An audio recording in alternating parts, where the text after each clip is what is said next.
সকালে খুব আরাম করে ঘুমাচ্ছিলাম, আর এমন সময় কে যেন ডাকাডাকি শুরু করছে। সীমান্ত, এই সীমান্ত, এবার ঘুম থেকে ওঠ বাবা, আর কত ঘুমাবি? উফ মা, এত সকালে কেন ডাকছো?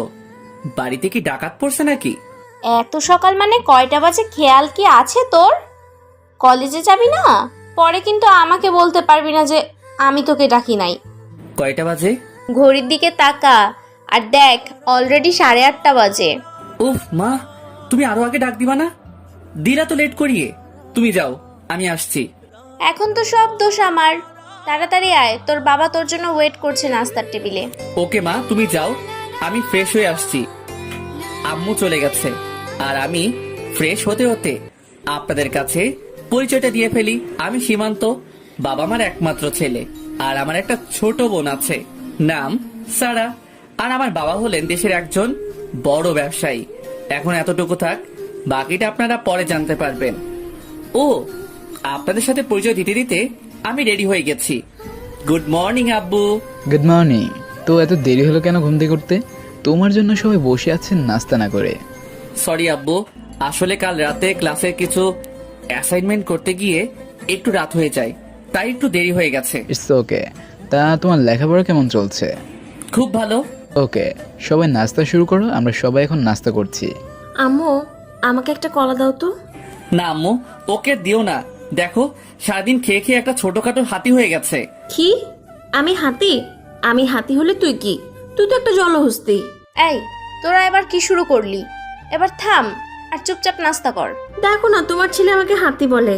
আরে, ও তো তোকে রাগানোর জন্য বলে, তাই কেন বুঝিস না? এবার খাবার খা। আসলে আমার খুব আদরের বোন হলো সারা, খুব ভালোবাসি ওকে। সারাও আমাকে খুব ভালোবাসে, বলতে গেলে আমাকে চোখে হারায়। কিন্তু কেন জানি ওকে রাগাতে খুব ভালো লাগে, তাই একটু একটু জ্বালাই আর কি। আমার খাওয়া শেষ, আমি গেলাম। তোর জন্য নিধি আপু বাহিরে গাড়ি নিয়ে দাঁড়িয়ে আছে। এই রে, কাম সারছে। আবার নিধি আপু, যাকে আমি সবচেয়ে ভয় পাই, আবার তার সাথে যেতে হবে? কি রে, কি ভাবছিস? না মানে, আমি বাইক নিয়ে চলে যাই। তোমাকে না একদিন বললাম তুমি সবসময় নিধির সাথে কলেজ যাবা, আর একদিন বাইকের কথা বললে বাইক তালা মেরে রেখে দিব, আর নিধির যা বলে সব শুনবে। এখন যাও, কতক্ষণ ধরে মেয়েটা বাইরে দাঁড়িয়ে আছে। দূর, কিছু ভালো লাগে না। কিছু বললে নাকি তুমি? আচ্ছা যাও তাহলে। না আব্বু, কিছু বলিনি। এখন নিধি আপু সম্পর্কে কিছু বলা দরকার। নিধি আপু আমার বড় চাচার একমাত্র মেয়ে, আর চাচা হলো বর্তমান মেয়র। আর তারা আপুকে অনেক আদর করে বড় করেছে। না চাইতে সবকিছু আপুর হাতে এনে রেখে দিয়েছে। আর আপু যা চায় তা সেভাবেই না আর আপু যা চায় তা যেভাবেই না কেন তা নিজের করে ছাড়ে। আর আপুর একটা বড় ভাই আছে, নাম নিসাদ, সেও একজন নেতা। আপুর কথা বলতে বলতে চলে এসেছি গাড়ির কাছে। এসে দেখি আপু গাড়ির সাথে হেলান দিয়ে মোবাইল টিপছে। গুড মর্নিং আপু। আপু মারলে কেন? আমি কি করছি? এত দেরি হলো কেন তোর আসতে? আর রাত জেগে কি করিস? তুই যে সকালে ঘুম থেকে উঠতে পারিস না। রাতে অ্যাসাইনমেন্ট করছিলাম, তাই একটু দেরি হয়েছে উঠতে। অ্যাসাইনমেন্ট করস না কোন মেয়ের সাথে চ্যাটিং করস? না আপু, সত্যি বলছি।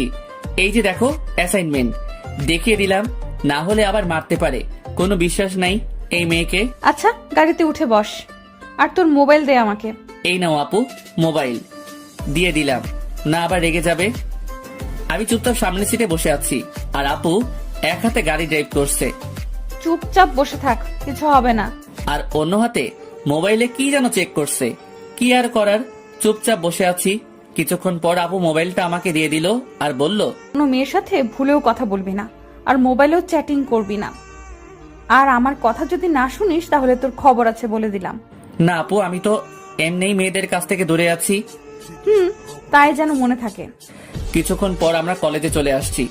আমি যখন গাড়ি থেকে নামতে যাব, ঠিক তখনই আপু আমার হাত ধরে কাছে টেনে নিয়ে দুই গালে দুইটি কিস করে দিল। আমি অবাক হয়ে আপুকে বললাম, আপু এটা কি করলা? তখন তোকে মারতি আর এখন আদর করে দিলাম। এখন চুপচাপ ক্লাসে যা, আর কোনো মেয়ের দিকে তাকাবি না, বলে দিলাম।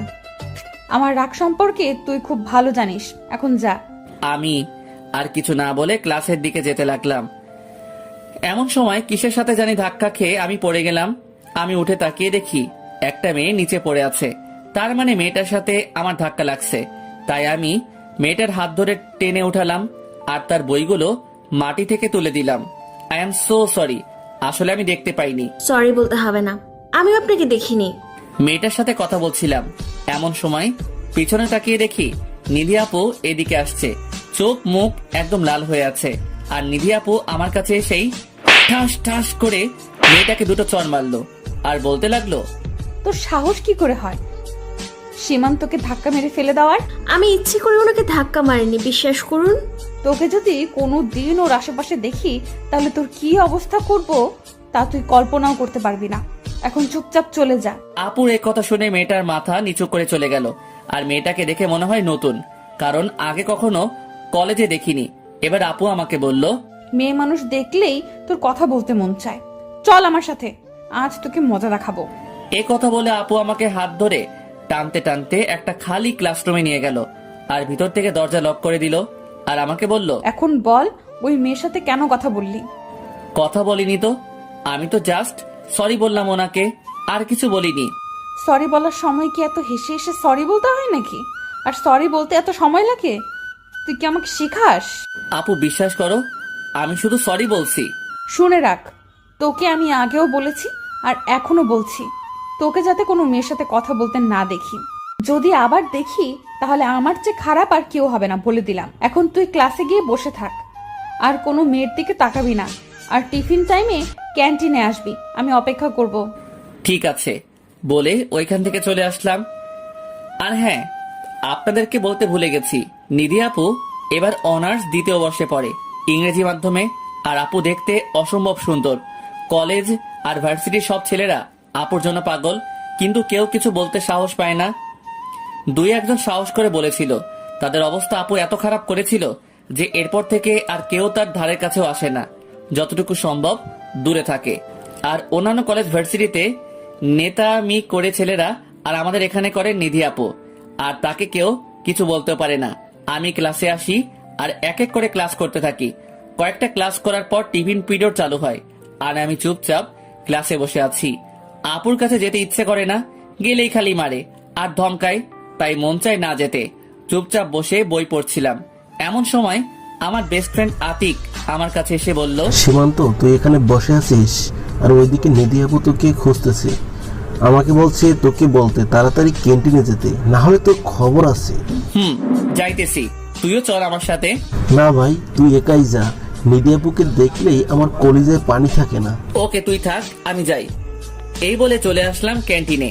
এসে দেখি নিধি আপু আর তার সাথে তার বান্ধবী রুহি আপু, কবিতা আপু আর বৃষ্টি আপু বসে আছে। আমি কাছে যেতেই আপু বলল, কি রে, তোর আসতে এত দেরি হলো কেন? কখন থেকে বসে আছি? না মানে একটু বই পড়তেছিলাম, তাই মনে ছিল না। আচ্ছা এখন বস, আর কি খাবি অর্ডার কর। আপু আমার না তেমন খিদা নাই, আমি কিছু খাবো না। আমি এই কথা বলতেই আপু আমার দিকে চোখ গরম করে তাকালো। আমি তোকে খাবার অর্ডার করতে বলছি, বেশি কথা বলবি না, বলে দিলাম। আচ্ছা আপনি অর্ডার করুন, আপনি যা বলবেন তাই খাবো। এই তো গুড বয়। তারপর আপু বেশ কিছু খাবার অর্ডার করলো। আমি চুপচাপ খেতে লাগলাম। মাঝে মাঝে খেয়াল করে দেখি আপু খাওয়া বাদ দিয়ে আমার দিকে তাকিয়ে থাকে, আর আমি তাকাতেই মুচকি হেসে চোখটা নামিয়ে নেয়। আমি অল্প কিছু খেয়ে সেখান থেকে চলে আসি। আর আসার সময় আপু বলে ছুটি হলে যেন আমি তার জন্য দিয়ে থাকি, একসাথে বাসায় যাবে।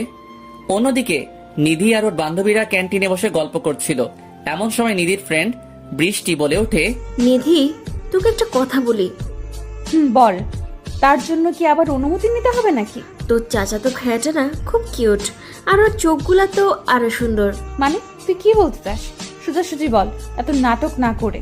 নিধি, আমি মনে হয় সীমান্তের প্রেমে পড়ে গেছে। কি কি কইলি তুই? নিধি প্লিজ দোস্ত, কিছু একটা ব্যবস্থা করে দে। আমি জানি ও আমার 2 বছরের জুনিয়র, কিন্তু কি করব, আগে থেকে ওকে আমার ভাল লাগতো, তাই আজ তাকে বলে দিলাম একটা ব্যবস্থা করে দে। তাই আজ তোকে বলে দিলাম একটা ব্যবস্থা করে দে। ও তো তোর চাচাতো ভাই। এই কথা শোনার সাথে সাথে নিধি আপু বসা থেকে দাঁড়িয়ে যায় আর রাগে মাথা আগুনের মতো গরম হয়ে যায়। আর নিধি আপু বৃষ্টিকে বলে, বৃষ্টি, এবার তুই থাম, যা বলার বলছস, আর কিছু বলবি না। আজকের পর যদি আমি তোর মুখ থেকে সীমান্তের নামও শুনি তাহলে আমি ভুলে যাব তুই আমার ফ্রেন্ড, আর তোকে যাতে কোনোদিন সীমান্তের আশেপাশেও না দেখি। যদি দেখি তাহলে আমি কি করব তা আমি নিজেও জানি না। এই কথা নিধি আপু সেখান থেকে চলে যায়। আর বৃষ্টি সহ সবাই ওখানেই বোকার মতো দাঁড়িয়ে থাকে। নিধি আপু অনেক রাগী সবাই জানে, কিন্তু আমার কথা বলতে এতটা রেগে যাবে কেউ ভাবেনি। কলেজ ছুটির পর আমি আপুর গাড়ির কাছে এসে দাঁড়িয়ে আছি। এমন সময় দেখলাম আপু আসতেছে, কিন্তু আজ আপুর চেহারাটা কেমন যেন গম্ভীর, মনে হয় কোনো কিছু নিয়ে খুব চিন্তায় আছে। আর আর তারপর আপু আমার কাছে আমাকে যা বলল। কলেজ ছুটির পর আমি আপুর গাড়ির কাছে দাঁড়িয়ে ছিলাম। এমন সময় দেখি আপু আসতেছে, কিন্তু আপুর মুখটা কেমন জানি গম্ভীর দেখাচ্ছে, মনে হয় কোনো বিষয় নিয়ে খুব চিন্তায় আছে। আর আপু আমার কাছে এসে আমাকে বলল, সীমান্ত, তুই আর কোনো সময় বৃষ্টির সাথে কথা বলবি না, এমনকি ওর সামনে কখনো যাবি না, ওর থেকে দূরে থাকবি। কেন আপু? বৃষ্টি আপু আবার কি করলো? উনি তো খুব ভালো। এ কথা বলে মনে হয় খুব বড় ভুল করছি। আপু দেখি রেগে গেছে। ওই কি বললি তুই? বৃষ্টি খুব ভালো আর আমি তোর কাছে জানতে চাইছি নাকি যে কে ভালো আর কে খারাপ? তুই শুধু ওর সাথে মিশবি না। কিন্তু কেন তা বলবে তো? কেন মিশবি না তা তোর জানা লাগবে না, আমি যা বলবো তাই শুনবি। এখন গাড়িতে বস। আমি আর কিছু বললাম না, কারণ আপু একবার যা বলবে তাই শুনতে হবে, না হলে আবার হিতে বিপরীত হতে পারে। আপু দেখছি গাড়ি চালাচ্ছ আর কি যেন আপু দেখি গাড়ি চালাচ্ছে আর কি যেন ভাবছে। আমি ভয়ে কিছু জানতে চাইনি। আর কিছুক্ষণ পরই আমরা বাসায় চলে আসি। যখন আমি গাড়ি থেকে নামছি তখন আপু বলল, শোন, এখন বাসে গিয়ে রেস্ট নিবি, আর কোথাও যাবি না। আর রাতে আমি কল দিলে রিসিভ করবি, না ধরলে বাসায় এসে তোর ক্লাস আমি নিব। আপু ঠিক আছে, আমি কল ধরবো। ওকে, ভেতরে যা। আমি চলে আসলাম। আর আমি যতক্ষণ না ভিতরে যাই ততক্ষণ পর্যন্ত আপু বাহিরে গাড়ি নিয়ে দাঁড়িয়ে থাকে। আমি ভিতরে গেলে পরে চলে যাই। আমি বুঝি না আপু আমার প্রতি কেন এত নজরদারি করে। বাসায় আসার পর ফ্রেশ হয়ে আসলাম। আম্মু খাবার দিল, আমি খেয়ে রুমে চলে আসলাম। আর এইভাবেই দিন পেরিয়ে রাত হয়ে গেল। রাতে কিছুক্ষণ পড়ার পর আম্মু খাবার খেতে ডাকে। নিচে গিয়ে দেখি সবাই বসে আছে টেবিলে। আমি গিয়ে সবার সাথে খাওয়া শুরু করলাম। তখন আব্বু বলল, সীমান্ত, আজ ক্লাস ঠিকমতো করছস? কোনো সমস্যা হয়েছে? না আব্বু, কোনো সমস্যা হয়নি। ওকে, ভালো। কোনো সমস্যা হলে আমাকে সাথে সাথে জানাবে। ঠিক আছে আব্বু। এইভাবে সবার সাথে টুকটাক কথা বলে খাবার খেয়ে রুমে চলে আসলাম। এসে মোবাইলের দিকে তাকিয়ে আমার চোখ চরক গাছে উঠছে, কারণ আপু আমাকে 10 বার কল দিছিল। তাই আমি সাথে সাথে আপুকে কল ব্যাক করি। আর কল রিসিভ করেই ধমক দিয়ে আপু বলল, ওই কোথায় ছিলে এতক্ষণ? আমি তোকে কয়বার কল দিছি, শুনতে পাস নাই? আপু আমি তো খাবার খাইতেছিলাম আর ফোনটা রুমে ছিল, তাই কল ধরতে পারি নাই। তো মোবাইলটা সাথে নেওয়া যায় না? জানিস কত চিন্তা করতেছিলাম। আরে এতে চিন্তার কি আছে আপু? আর তুমি আমাকে নিয়ে তো চিন্তা করো কেন আপু? কেন চিন্তা করি তুই বুঝিস না? কে বললো বুঝি না? আমি সব বুঝি। সত্যিই তুই বুঝিস না? বলতো কেন তোকে নিয়ে এত চিন্তা করি? কারণ আমি তোমার ছোট ভাই, তাই তুমি এত টেনশন করো আমাকে নিয়ে। কুত্তা, তুই ঘোড়ার ডিম বুঝোস। আর শোন, কালকে আমি ভার্সিটি যাব না, আর তুই কিন্তু বৃষ্টির সাথে কথা বলবি না। যদি বলিস তাহলে কিন্তু খারাপ কিছু হবে, বলে দিলাম। আচ্ছা ঠিক আছে, বলবো না। এভাবে কিছুক্ষণ আপুর সাথে কথা বলে ফোনটা রেখে দিলাম। আর কিছুক্ষণ পড়াশোনা করে ঘুমিয়ে পড়লাম। সকালে আমার ছোট বোন সারা আমাকে ঘুম থেকে ডেকে দিল। তারপর আমি ফ্রেশ হয়ে নাস্তা করে বাইক নিয়ে চলে গেলাম কলেজে। আপু না গেলে আমি বাইক নিয়ে কলেজে যাই, আর আপু গেলে আপুর সাথে গাড়িতে যেতে হয়। কলেজে গিয়ে 2টি ক্লাস করে আমি আর আতিক মাঠের এক কোণে বসেছিলাম। এমন সময় কোথা থেকে যেন বৃষ্টি আপু আমার কাছে আসলো। তার সাথে আর 2জন মেয়ে ছিল। বৃষ্টি আপু আমাকে বলল, সীমান্ত, এখানে কি করো? কিছু করি না আপু, বসে আছি। কিছু বলবেন? হুম, তোমার সাথে আমার কিছু কথা আছে, একটু চলো তো আমার সাথে। আপু একা আসবো? হুম, একা আসলেই ভালো হয়। ঠিক আছে চলেন। আপুর সাথে আসলাম, কারণ আমি যদি এখন না করি তাহলে আপু কষ্ট পাবে। কারণ আপুর সাথে আরো 2জন মেয়ে ছিল। বৃষ্টি আপু আমাকে নিয়ে আমাদের কলেজের পাশে বাগানের কাছে নিয়ে গেল আর আমাকে বলল, সীমান্ত, তোমাকে আমি কিছু বলতে চাই। বলেন, কি বলবেন? তোমার নিধি আপু তোমাকে কিছু বলে নাই? না, আমাকে কিছু বলে নাই আপু।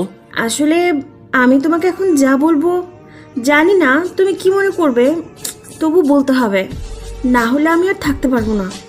বলেন, আমি কিছু মনে করব না। আমার এই কথা বলার পর বৃষ্টি আপু যা বলল তা শোনার জন্য আমি মোটেও প্রস্তুত ছিলাম না। বৃষ্টি বলল, সীমান্ত, আমি তোমাকে ভালোবাসি। I love you Simanta, I love you so much. আর এই কথা বলার সাথে সাথে আপু আমাকে জড়িয়ে ধরে। আমি তো কিছুক্ষণের জন্য বোকা হয়ে গেলাম, কারণ আমি কখনো ভাবতেও পারিনি যে বৃষ্টি আপু আমাকে এগুলা বলবে। তখন আমি আপুকে বললাম, আপু আপনি এগুলো কি বলছেন? আপনার মাথা ঠিক আছে? আপুর কাছ থেকে নিজেকে ছাড়িয়ে নিয়ে বললাম কথাটা। হ্যাঁ, আমার মাথা একদম ঠিক আছে। আর আমি যা বলছি একদম ঠান্ডা মাথায় ভেবে চিন্তে বলছি। আমি তোমাকে মন থেকে ভালোবাসি সীমান্ত, প্লিজ আমায় ফিরিয়ে দিও না। এই কথা বলে আমাকে আবার জড়িয়ে ধরে বৃষ্টি আপু। এবার আমি আবার তার কাছ থেকে নিজেকে ছাড়িয়ে নিলাম আর বৃষ্টি আপুকে বললাম, প্লিজ আপু বোঝার চেষ্টা করেন, এটা কখনো হয় না। আপনি আমার বড় হন, তাই আপনাকে আমি সবসময় আপুর মতো সম্মান করেছি। আপনাকে আমি ওই ব্যাপারে কখনো ভাবিনি আর ভাবতেও পারবো না। সরি আপু, আমাকে মাফ করবেন। ভাবিনি তো কি হয়েছে, এখন থেকে ভাববে আমাকে নিয়ে। আর আপু কি, আমি কি তোমার নিজের আপন বোন নাকি যে আমার সাথে প্রেম করা যাবে না? প্লিজ আপু, আমাকে জোর করবেন না। আমি পারবো না কোনো সম্পর্কে জড়াতে, আমার এসব ভালো লাগে না। সীমান্ত, তোমাকে আমার অনেক আগে থেকেই ভাল লাগতো, আর এই ভাল লাগা এখন বিন্দু বিন্দু জমে ভালোবাসায় পরিণত হয়েছে। আমি তোমাকে অনেক ভালোবাসবো সীমান্ত, কখনো কোনো কষ্ট পেতে দিব না। প্লিজ আমাকে ফিরিয়ে দিও না। আমি আর কিছু না বলে সেখান থেকে চলে আসি। আর আসার সময় বৃষ্টি আপু পিছন থেকে বলে যে, সীমান্ত, আমি তোমার অপেক্ষায় থাকবো। সেখান থেকে কলেজে এসে দেখি আদিক এখনো আগের জায়গায় বসে আছে। আর আমি যাওয়ার পর আমাকে বলে, কিরে বেটা, কোথায় গিয়েছিলি বৃষ্টি আপুর সাথে? কোথায় আবার যাব, ওই তো সামনে গিয়েছিলাম। সত্যিটা বললাম না। তো আপু জানি তোকে কি বলবে বলে নিয়ে গেল, তা কি বললো? আর তোর মুখ এখন এমন দেখাচ্ছে কেন? কোথায় কেমন দেখাচ্ছে? আমি তো ঠিকই আছি। আপু কি বললো তাই বল। আরে তেমন কিছু বলি নাই।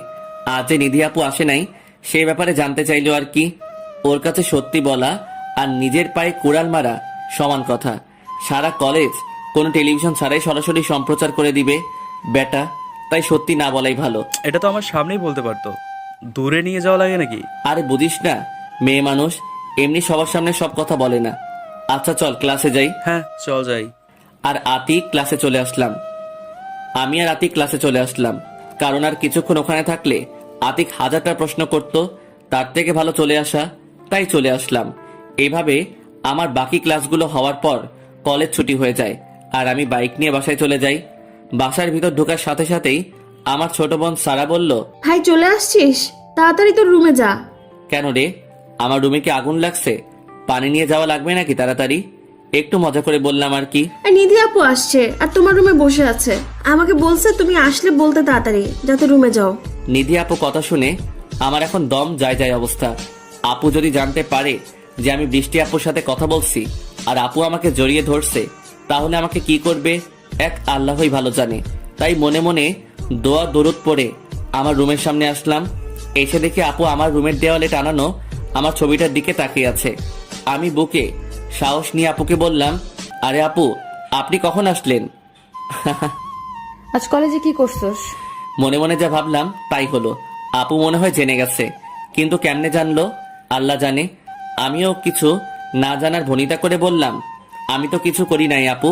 কেন, কি হয়েছে? তুই আজ বৃষ্টির সাথে কথা বলছস? না আপু, আমি কথা বলি নাই, ভয় মিথ্যা বললাম। কথা বলছ নাই, তাহলে এগুলো কি দেখ। এই কথা বলে আপু তার ফোনটা আমার দিকে এগিয়ে দিল।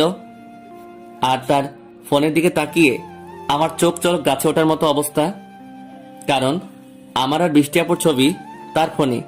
এমনকি বৃষ্টি আপু যে আমাকে জড়িয়ে ধরছে তার ছবিও আছে। আমি তো ভয়ে চুপ করে আছি, না জানি আজ আমার কি হাল করে। তখন আপু আবার বলল, কি হলো, কথা বল, চুপ করেছিস কেন? আমি আবারও চুপচাপ। কি বলবো ভাই, আমার এখন কলেজের পানি শুকায় মরুভূমি হয়ে গেছে। তখন আপু আবার বলল, তুই কি ভাবছিস আজ আমি তোর সাথে যাইনি বলে তোর কোনো খবর আমি রাখবো না? আমি তোর সব খবর রাখি।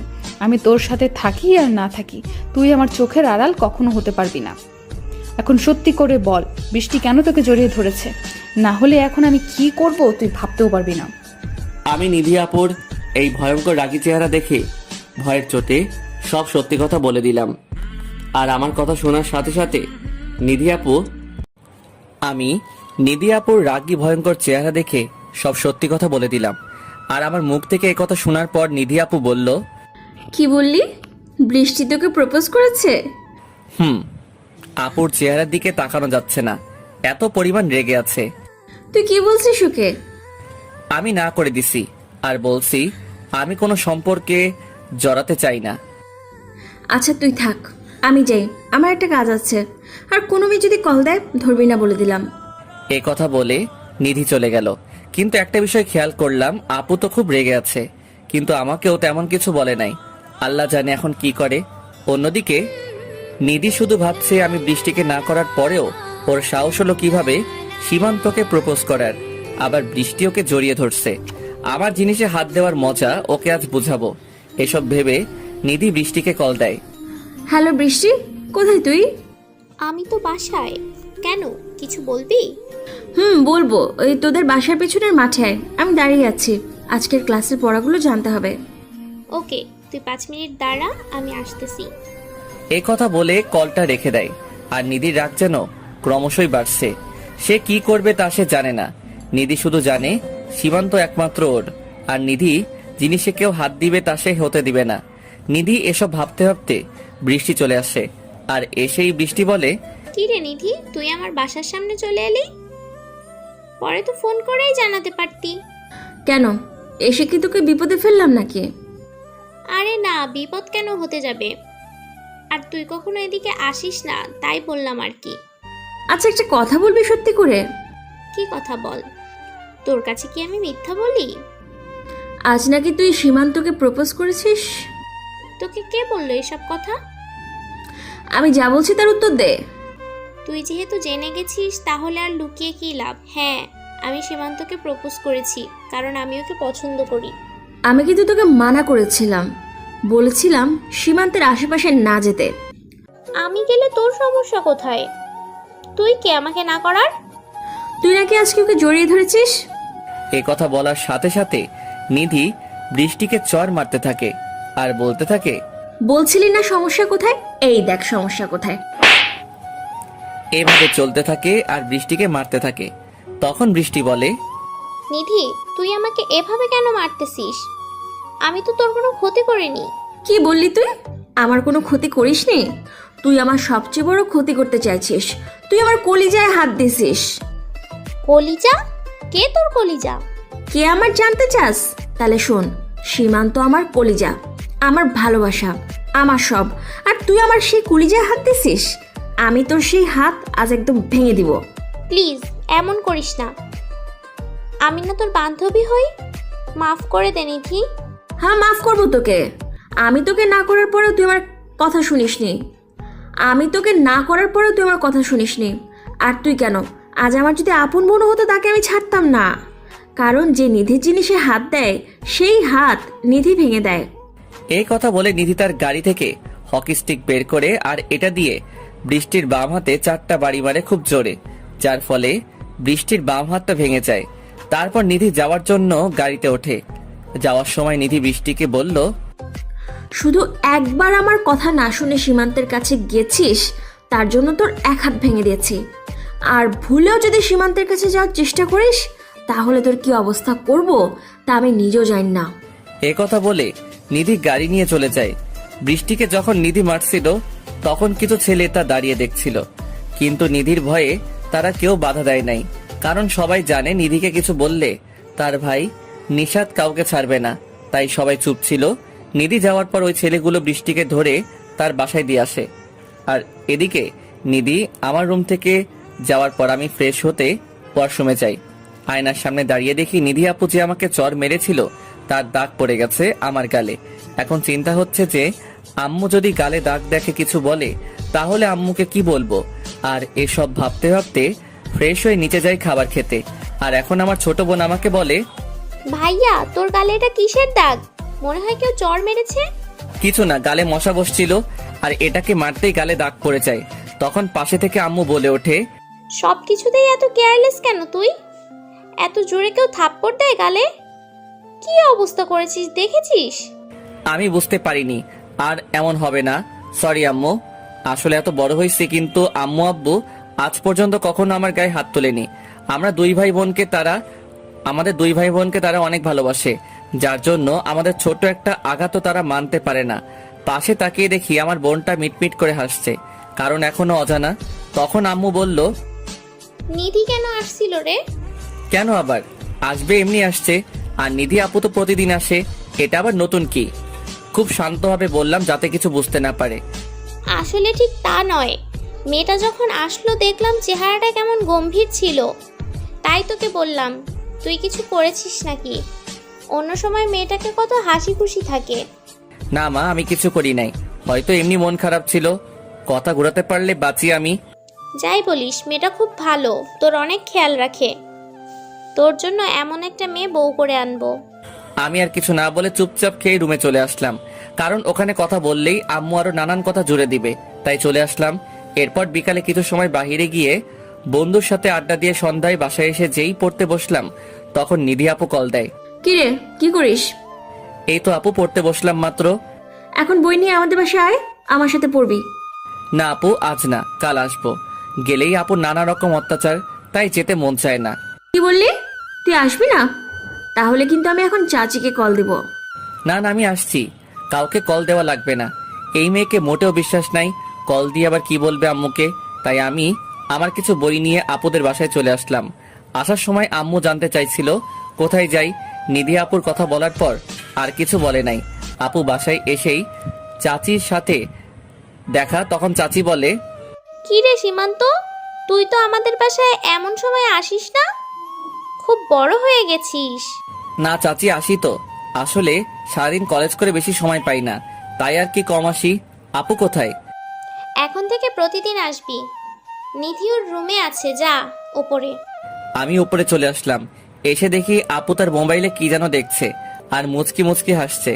আপুই এই মুচকি হাসিটা অনেক সুন্দর, যা বলে বোঝাতে পারবো না। আর তার সাথে ঠোঁটের নিচের তিলটা যেন সেই হাসির মহিমা আরো হাজার গুণ বাড়িয়ে দেয়। আপুর এই হালকা ঠোঁট বাঁকানো মুচকি হাসিটা বরাবরই আমার মনে ভালো লাগা সৃষ্টি করে, কিন্তু তা কখনো আপুকে বলা হয়নি। আর এমন সময় আপু দেখে ফেলে যে আমি দাঁড়িয়ে আছি দরজার সামনে। আপু সাথে সাথে তার ফোনটা রেখে দিয়ে আমাকে বলে, কি রে, কখন আসলি? আয় ভেতরে আয়। এইমাত্র আসলাম। এই বলে আমি গিয়ে একটা চেয়ার টেনে পড়ার টেবিলে বসলাম। আর তখন আপুও তার চেয়ারটা আমারটার সাথে লাগিয়ে বসলো। তখন আপু বলল, কি খাবি বল? কিছু খাবো না এখন, কিছুক্ষণ পরে চলে যাব। আমি জানি নিজেও পড়বে না, আমাকে পড়তে দিবে, শুধু এটা ওইটা বলবে। আর কিছু তো তোকে খেতেই হবে। আজ তোর জন্য আমি নিজের হাতে সিঙ্গারা বানিয়েছি। আপনি আমার জন্য সিঙ্গারা বানিয়েন, তাহলে তো খাবোই। আগে একটু পরেই পরে খাবো। আসলে সিঙ্গারা আমার খুব প্রিয়, তাই নাম শুনলেই জিভে জল এসে যায়। আচ্ছা সীমান্ত, একটা কথা বলি তোকে, শোন তো। না, এখন কথা শোনার ইচ্ছা নেই, পরে বইলেন। না, তোকে এখনই শুনতে হবে। আচ্ছা বলেন। জানি বলবেই, শুধু শুধু ভাব ধরে পারমিশন চাই। তুই কাউকে পছন্দ করিস? এই মানে কাউকে ভালোবাসিস কিনা? না, কাউকে পছন্দ করি না, ভালোবাসি না। আচ্ছা, যদি তোকে কেউ ভালোবাসে আর সে যদি তোর থেকে বয়সে একটু বড় হয়, কি করবি তুই? কি আর করব, না করে দিব। এক তো আমি প্রেম করতে চাই না, তার উপর যদি সে আমার বড় হয় তাহলে তো অসম্ভব। বড়দের সাথে আবার প্রেম হয় নাকি? আমার জুনিয়র হলে ভেবে দেখতাম। এ কথা বলার সাথে সাথেই নিধি আমার শার্টের কলারটা টেনে মুখের কাছে এনে বলে, কেন সিনিয়র মেয়ের সাথে প্রেম করা যাবে না? কোনো আইনে মানা আছে নাকি? আর মানা থাকলেও তোকে করতে হবে। আমাকে করতে হবে মানে? না মানে কিছু না, তুই বস, আমি তোর জন্য সিঙ্গারা নিয়ে আসছি। এ কথা বলে নিধি আপু চলে গেল। আপু কিছু কথা মাঝে মাঝে আমার মাথার উপর দিয়ে যায়। নিজেই বলে মেয়েদের সাথে না মিশতে, আবার নিজেই বলে সিনিয়র মেয়ের সাথে প্রেম করতে। বুঝি না কিছুই। অন্যদিকে নিধি আপু ভাবছে, আমাকে তো তোমার ভালোবাসতেই হবে মিস্টার সীমান্ত, কারণ তুমি যে আমার ছোট্ট হৃদয়টায় ঘর বানিয়ে বসে আছো, তার কি হবে? তুমি শুধু দেখো তোমার মনে সিনিয়র মেয়ে কিভাবে জায়গা করে নেয়। এসব ভাবতে ভাবতে নিধি সীমান্তের জন্য সিঙ্গারা নিয়ে আসে আর বলে, আইনে তোর প্রিয় সিঙ্গারা। তাও আগে খাই পরে সব। এই বলে একটা নিলাম খাওয়ার জন্য। খা এখন। যেই মাত্র একটা সিঙ্গারার অর্ধেকটা খেলাম, আমার কাছে মনে হলো ঝালে আমার মুখ পুড়ে যাচ্ছে, আমার চোখ দিয়ে পানি পড়ছে। আমি এখন পানি খুঁজতেছি, কিন্তু পানি নাই। যখন আমি পানির জন্য জোরে চিৎকার করতে যাব, তখনই নিধি যা করলো। খাও সোনা খাও, একটু পরে খেলা জমবে। যখন আমি একটা সিঙ্গারের অর্ধেকটা খেলাম, আমার কাছে মনে হলো ঝালে আমার মুখ পড়ে যাচ্ছে। আমি তখন পানি খুঁজতেছিলাম, কিন্তু কোথাও পানি নাই। তাই যখন আমি পানি বলে চিৎকার করতে যাব, ঠিক তখনই নিধি আপু আমার দুগালে হাত দিয়ে টেনে ধরে আমার ঠোঁটে তার ঠোঁট মিশিয়ে দেয়। ওই মুহূর্তে আমার কি করা উচিত ছিল আমার জানা ছিল না। আর আমিও নিধিকে কোনো রকম বাধা দেই নাই, কারণ আমি ঝাল একদম সহ্য করতে পারি না। আর আমার কাছে তখন ঝালটা কম লাগতে শুরু করলো। আর নিধি আমাকে প্রায় 5 মিনিট পর ছেড়ে দেয়। যখন নিধি আপু আমাকে ছেড়ে দেয় আর আমার ঝালটা কমে যায়, তখন আমার মনে হয় এতক্ষণ কি হয়েছিল। আর এসব ভেবে আমি লজ্জায় নিধির দিকে তাকাতে পারছিলাম না। তাই আমি কিছু না বলে তার রুম থেকে বের হয়ে বাসায় চলে আসি। আর বাসায় আসতেই আমার বোন আমাকে বলে, ভাইয়া, তোর ঠোঁটে লিপস্টিক কোথা থেকে আসলো? তুই কি লিপস্টিক দেওয়া শুরু করলি নাকি? কোথায় লিপস্টিক? দেখলি তুই মজা করিস আমার সাথে? এটা বলে হাত দিয়ে মুছে দিলাম, যাতে ভালো করে বুঝতে না পারে। এই তো, এখন তুই মুছে দিলি হাত দিয়ে। আরে না, আমি আসার সময় একটা কালার আইসক্রিম খেয়েছিলাম, মনে হয় ওইটাই লেগে আছে। ভাইয়া, আমার কাছে মনে হয় ডাল মে কুছ কালা হে। আমিও কিছু না বলে রুমে চলে আসি। আর মাথায় শুধু ওই ব্যাপারটাই বারবার আসছে, কি থেকে কি হয়ে গেল, আমি এখন কিভাবে আপুর সামনে যাব। কিন্তু একটা ব্যাপার বুঝলাম না, আপু কেন এমনটা করলো আমার সাথে? তাহলে আপু কি আমাকে ভালোবাসে, নাকি অন্য কিছু বিষয়? না, আমার মাথায় আসছে না। রাতে আম্মু খাবার খেতে ডাকলো, কিন্তু আমি না করে দেই, কারণ যে জিনিস খাইছি ওটাই এখনো মুখে লেগে আছে। সত্যি বলতে আমারও ভালোই লাগছিল। তখন জীবনের প্রথম কোনো মেয়ের ঠোঁটের ছোঁয়া, অনুভূতিটা ভাষায় প্রকাশ করার মতো না। আর এসব ভাবতে ভাবতে রাতটা কখন পার হয়ে যায় বলতেও পারবো না, যার জন্য খুব ভালো একটা ঘুমও হয় নাই। সকালে ঘুম থেকে উঠে ফ্রেশ হয়ে নাস্তা করে কলেজে চলে যাই। আজ আর আপুর জন্য আমি দাঁড়িয়ে থাকিনি, একটু আগেই কলেজে চলে আসি। অন্যদিকে নিধি মনে মনে অনেক খুশি, কারণ তার মনের মানুষকে একটু হলেও আপন করে নিতে পারছে। আর এখন যেন সে আরো পাগল হয়ে গেছে সীমান্তকে কাছে পেতে, আপন করে পেতে সারা জীবনের জন্য। নিধি এখন নিজেই নিজের সাথে বলছে, না আর না, অনেক অপেক্ষা করছি, কিন্তু আর না, এখন তোমাকে যেভাবেই হোক আপন করে নিব সীমান্ত। কিন্তু তুই একটা মাথা মোটা, আস্ত একটা গাধা। তোকে আমি এত ভালোবাসি, কিন্তু তুই একটু বুঝিস না। আর কথায় কথায় শুধু আপু আপু করিস কেন? অন্য কিছু বলা যায় না? আরেকবার আপু বলে দেখিস, তোর মুখ ভেঙে দিব, হনুমান একটা। নিধি যখন নিজেই নিজের সাথে এসব বলছিল, তখন নিধির মা এসে শুনে ফেলে। আর তখন তিনি বলেন, কি রে মা, কাকে তুই মুখ ভেঙে দিবি? আর কাকেই বা হনুমান আরো কত কিছু বলে গালি দিচ্ছিস? নিধি তখন তার মাকে দেখে চমকে যায়, আর সাথে সাথে তার মাকে জড়িয়ে ধরে তার পাশে বসিয়ে মায়ের কোলে মাথা রেখে শুয়ে পড়ে। আর তার মাকে বলে, আছে একটা গাধা, ওটাকেই গালি দিচ্ছি। তা গাধাটা কে, আমাকে বলা যাবে না? তুমি আমার দুনিয়ার বেস্ট মা, তোমার কাছে বলবো না তো কার কাছে বলবো? তাহলে বল, আমিও একটু শুনি। আচ্ছা মা, আমি যদি কাউকে পছন্দ করি তাহলে কি তোমরা তাকে মেনে নেবে? কেন মেনে নিব না? অবশ্যই মেনে নিব, কারণ তুই সুখী থাকলে আমরাও খুশি। আর ছেলেটা যদি আমার একটু ছোট হয় তাহলে তোমাদের কোনো সমস্যা হবে? আমাদের কেন সমস্যা হবে? জীবনটা তোর, আর তুই সবচেয়ে ভালো বুঝিস কিভাবে তুই ভালো থাকবি আর কার সাথে তুই সুখী থাকবি। যদি তোরা একে অপরকে পছন্দ করিস বা ভালোবাসিস, তাহলে বয়সটা কোনো বিষয় না। তোর যা ভালো লাগে কর, আমরা তোর পাশে আছি। নিধি তখন খুশিতে তার মাকে জড়িয়ে ধরে কেঁদে দেয় আর বলতে থাকে, আমি জানতাম তোমরা আমার কথা কখনো ফেলবে না, তোমরা হলি পৃথিবীর সবচেয়ে ভালো বাবা মা। হয়েছে পাগল মেয়ে, তার জন্য কি এখন কাঁদতে হবে নাকি? আর এখন বল, কোন সে জুনিয়র ছেলে যে আমার পরীর মতো মেয়ের মন চুরি করেছে? একদিন বাসায় নিয়ে আয়, আমরাও দেখি। এখন না, পরে আমিই নিয়ে আসবো। আর কয়েকটা দিন অপেক্ষা করো, দেখবে তোমাদের জামাইকে তোমাদের সামনে এনে দাঁড় করাবো। আচ্ছা, নিয়ে আসিস। আজ তুই ভার্সিটি যাবি না? না, আজকে যাব না। আচ্ছা, নিচে আয়, খেয়ে যা। সীমান্ত, তুমি আমার সাথে এত বড় মিথ্যা কথা কেন বললে? আমি আপনার সাথে কি বললাম? ওই দিন তুমি কেন বললে যে তুমি কোনোদিন প্রেম করবে না, তোমার কারোর সাথে কোনো সম্পর্ক নেই? বেশ অবাক হয়ে বললাম, এখানে মিথ্যার কি হলো? যা সত্যি আমি তো তাই বললাম, আমার কোনো সম্পর্ক নাই আর কোনো সম্পর্কে জড়াবো না। মিথ্যা কথা, তোমার আর নিধির মাঝে সম্পর্ক আছে। আমি তো বৃষ্টির কথা শুনে মনে হয় আকাশ থেকে পড়লাম। মেয়েটা বলে কি? আমার নাকি সম্পর্ক আছে, তাও আবার ওই গুন্ডি নিধির সাথে। তখন আমি বললাম, কি সব আবল তাবল বলছেন আপনি? মাথা ঠিক আছে আপনার? আমার কেন নিধি আপুর সাথে সম্পর্ক থাকবে? উনি আমার আপু হয়, এর বেশি আর কিছু না। আপনাকে এসব কে বলছে? আমি কোনো আবল তাবল বলছি না সীমান্ত, যা বলছি ঠিক বলছি। নিধি আমার কাছে নিজে এসে বলেছে তোমাদের সম্পর্কের কথা। তুমি নাকি নিধির কলিজা, আর তার জন্য দেখো আমার কি অবস্থা করেছে নিধি। আমি যেন অবাকের পর অবাক হচ্ছি বৃষ্টির কথা শুনে। নিধি আপু আর আমার মাঝে সম্পর্ক আছে, কিন্তু আমি নিজেই জানি না। আর নিধি আপু নিজে বলছে এই কথা, কিন্তু এসব কিভাবে সম্ভব? আপু তো কোনোদিন আমাকে বলে নাই যে আমাকে ভালোবাসে। আমি এসব ভাবছিলাম, তখন বৃষ্টি আবার বলল, আজ শুধু তোমার জন্য আমার এত বড় ক্ষতি হলো। তুমি যদি আমাকে বলতে তোমাদের মাঝে সম্পর্ক আছে, তাহলে কি আমি তোমাকে এসব বলতাম? আজ শুধু তোমার জন্য নিধি আমার এর অবস্থা করেছে। আমার জন্য করছে মানে? আর কি করছে নিধি আপু আপনাকে? তুমি দেখতে পাচ্ছ না কি করেছে? ওই দিন যে আমি তোমাকে প্রপোজ করেছিলাম আর জড়িয়ে ধরেছিলাম, এটা নিধি জেনে যায়, আর সে আমাকে বাসা থেকে বের করে মাঠে নিয়ে সবার সামনে আমাকে মারে, এমনকি আমার হাত পাও ভেঙে দেয়। কি, নিধি আপু আপনাকে এভাবে মারছে? হ্যাঁ, নিধি আমাকে এভাবে মেরেছে।